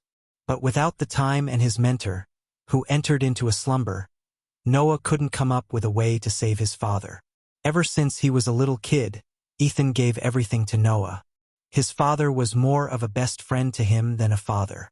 Noah couldn't even imagine a world without his father. Moreover, he knew his mother would break into pieces if he let Ethan die. If making a deal with the Dark Lord was the only way to save his father, Noah was willing to do it. His father's life was worth more than his principles. Your Majesty, Noah's voice broke as he looked King Porter in the eyes. I know what you did to save Princess Chanel. King Porter trembled, hearing the words coming out of Noah's mouth. I don't know what you're talking about, Noah, King Porter stuttered. It's not the time to cover up, Your Majesty. Noah slowly shook his head. I wouldn't ask you if I had the time to go to the Dark Ocean and meet him myself. But we don't have much time. So please, summon him. Noah pleaded with King Porter. When King Porter asked for help with the curse on Princess Chanel, Noah felt how powerful the curse was and went to the treacherous ocean, one of the most dangerous places in the world, to help her without worrying about his life. Although Noah returned empty-handed, King Porter wholeheartedly felt grateful toward Noah. No one would have ventured into the treacherous ocean to help the princess. Rowena didn't know what had happened with Princess Chanel. The only thing she knew was that King Porter might have something to help her father. However, Rowena didn't like to see her little brother begging for a measly king. She was on the verge of freezing King Porter to the neck and forcing him to reveal whatever Noah wanted him to. King Porter, King Bridia opened his mouth. If you have something to help Ethan, please give what Noah wants. You know Ethan would do it in a heartbeat, King Bridia said. He was oblivious to the fact that Noah wanted to summon the Dark Lord. Otherwise, King Bridia would have never spoken these words. He still had nightmares of the time Ghost ambushed the engagement gala and threatened to kill Catherine and the baby inside her. If you want me to beg no. When Noah tried to lower his head, King Porter grabbed his shoulder and shook his head. Once everyone said Princess Chanel couldn't be cured. King Porter felt weak and helpless despite his status as a king. Being a king didn't matter when he couldn't be a good father and save his daughter. At that time, King Porter would have given anything to have a tiny bit of hope to save Chanel, and Noah was the only man who gave him that hope. As long as he lived, Porter couldn't forget the sliver of hope Noah gave him. To be honest, King Porter didn't think he could forgive himself if he stood there and did nothing to help Noah. As a righteous king and a grateful man, he had to give the card the Dark Lord gave him. He just hoped the Dark Lord would accept the summon from the Supreme Guardian. He gave me this if I want to contact him again, King Porter said after taking a long, deep breath. Then he took out the black card with a skull embossed in from his space ring. The moment King Bredia saw the skull, his body shivered. He took a few steps back and almost tripped down on his robes. Pure fear and shock overwhelmed Bredia's senses as he began to see images of piles of bodies on the engagement gala before his eyes. The Dark Lord, who was known as Ghost, then single-handedly slaughtered almost every royal guard and beat him to a pulp on his own throne. I don't know how to summon him. Maybe you can figure it out. Ignoring King Bredia's tantrum, Porter handed over the card to Noah. Noah's hands shivered as he took the card from Porter's hand. Never in a million years, Noah thought, asking the Dark Lord for his help.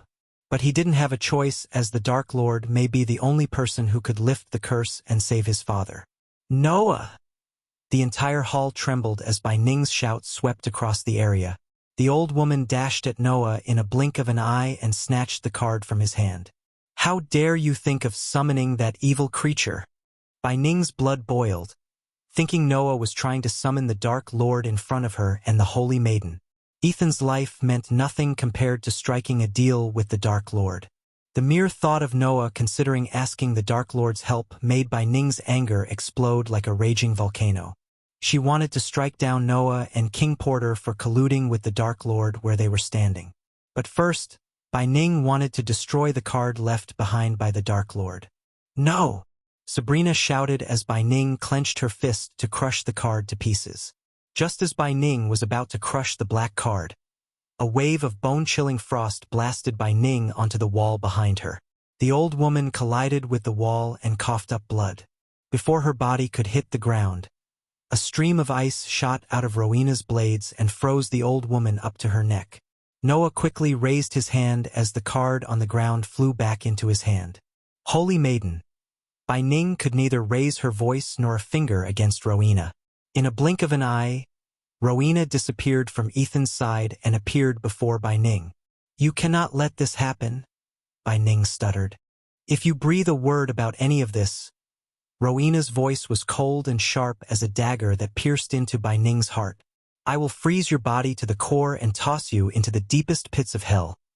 Fear took over Bai Ning's mind and prevented her from opening her mouth.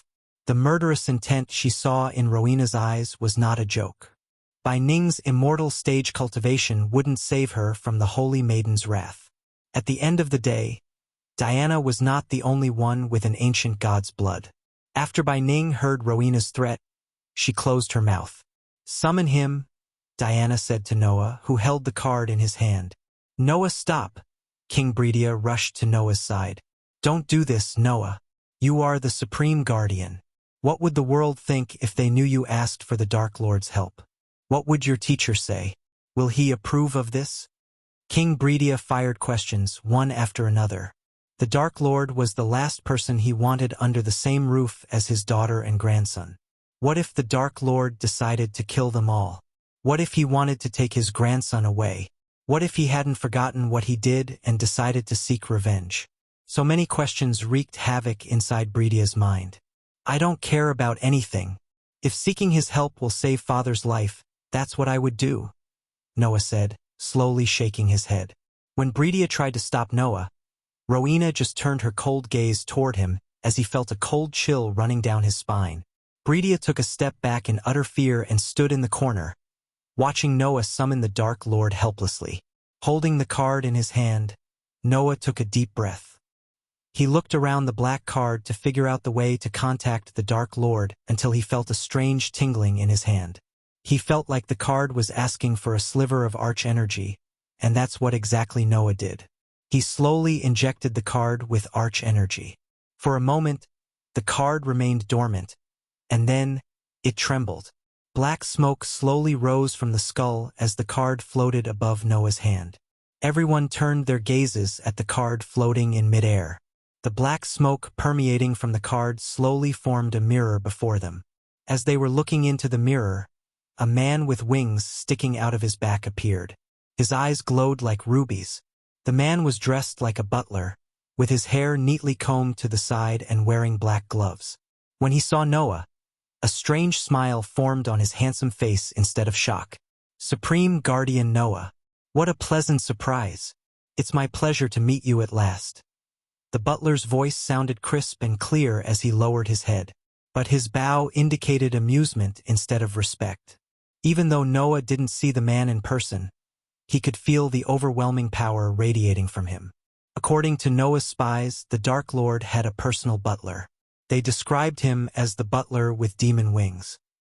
Judging by the look of the man before him, Noah realized he must be the butler they informed him about. "I need to speak with Ghost," Noah bluntly said. "I can see King Porter Forbes behind you." King Porter's mouth dried in fear as he saw the butler smiling at him. Rowena and Diana came to Noah's side and stood behind him. "You must be the Holy Maiden and Lady Diana Winston. I am honored to meet you, my ladies." The butler bowed slightly as Rowena creased her brows. "Call your master, demon," Rowena coldly said. The demon smiled, slightly surprised to see Rowena identifies his race accurately. Besides, she didn't seem shocked to see a demon in person, unlike Bai Ning, who had sweat beads forming on her forehead. "Forgive me for being blunt, my lady, but how do you expect the Dark Lord to answer your call when the clans you are in have sworn to kill him?" The demon butler asked Rowena. "I saved his life once. It's time he settles that debt," said Rowena.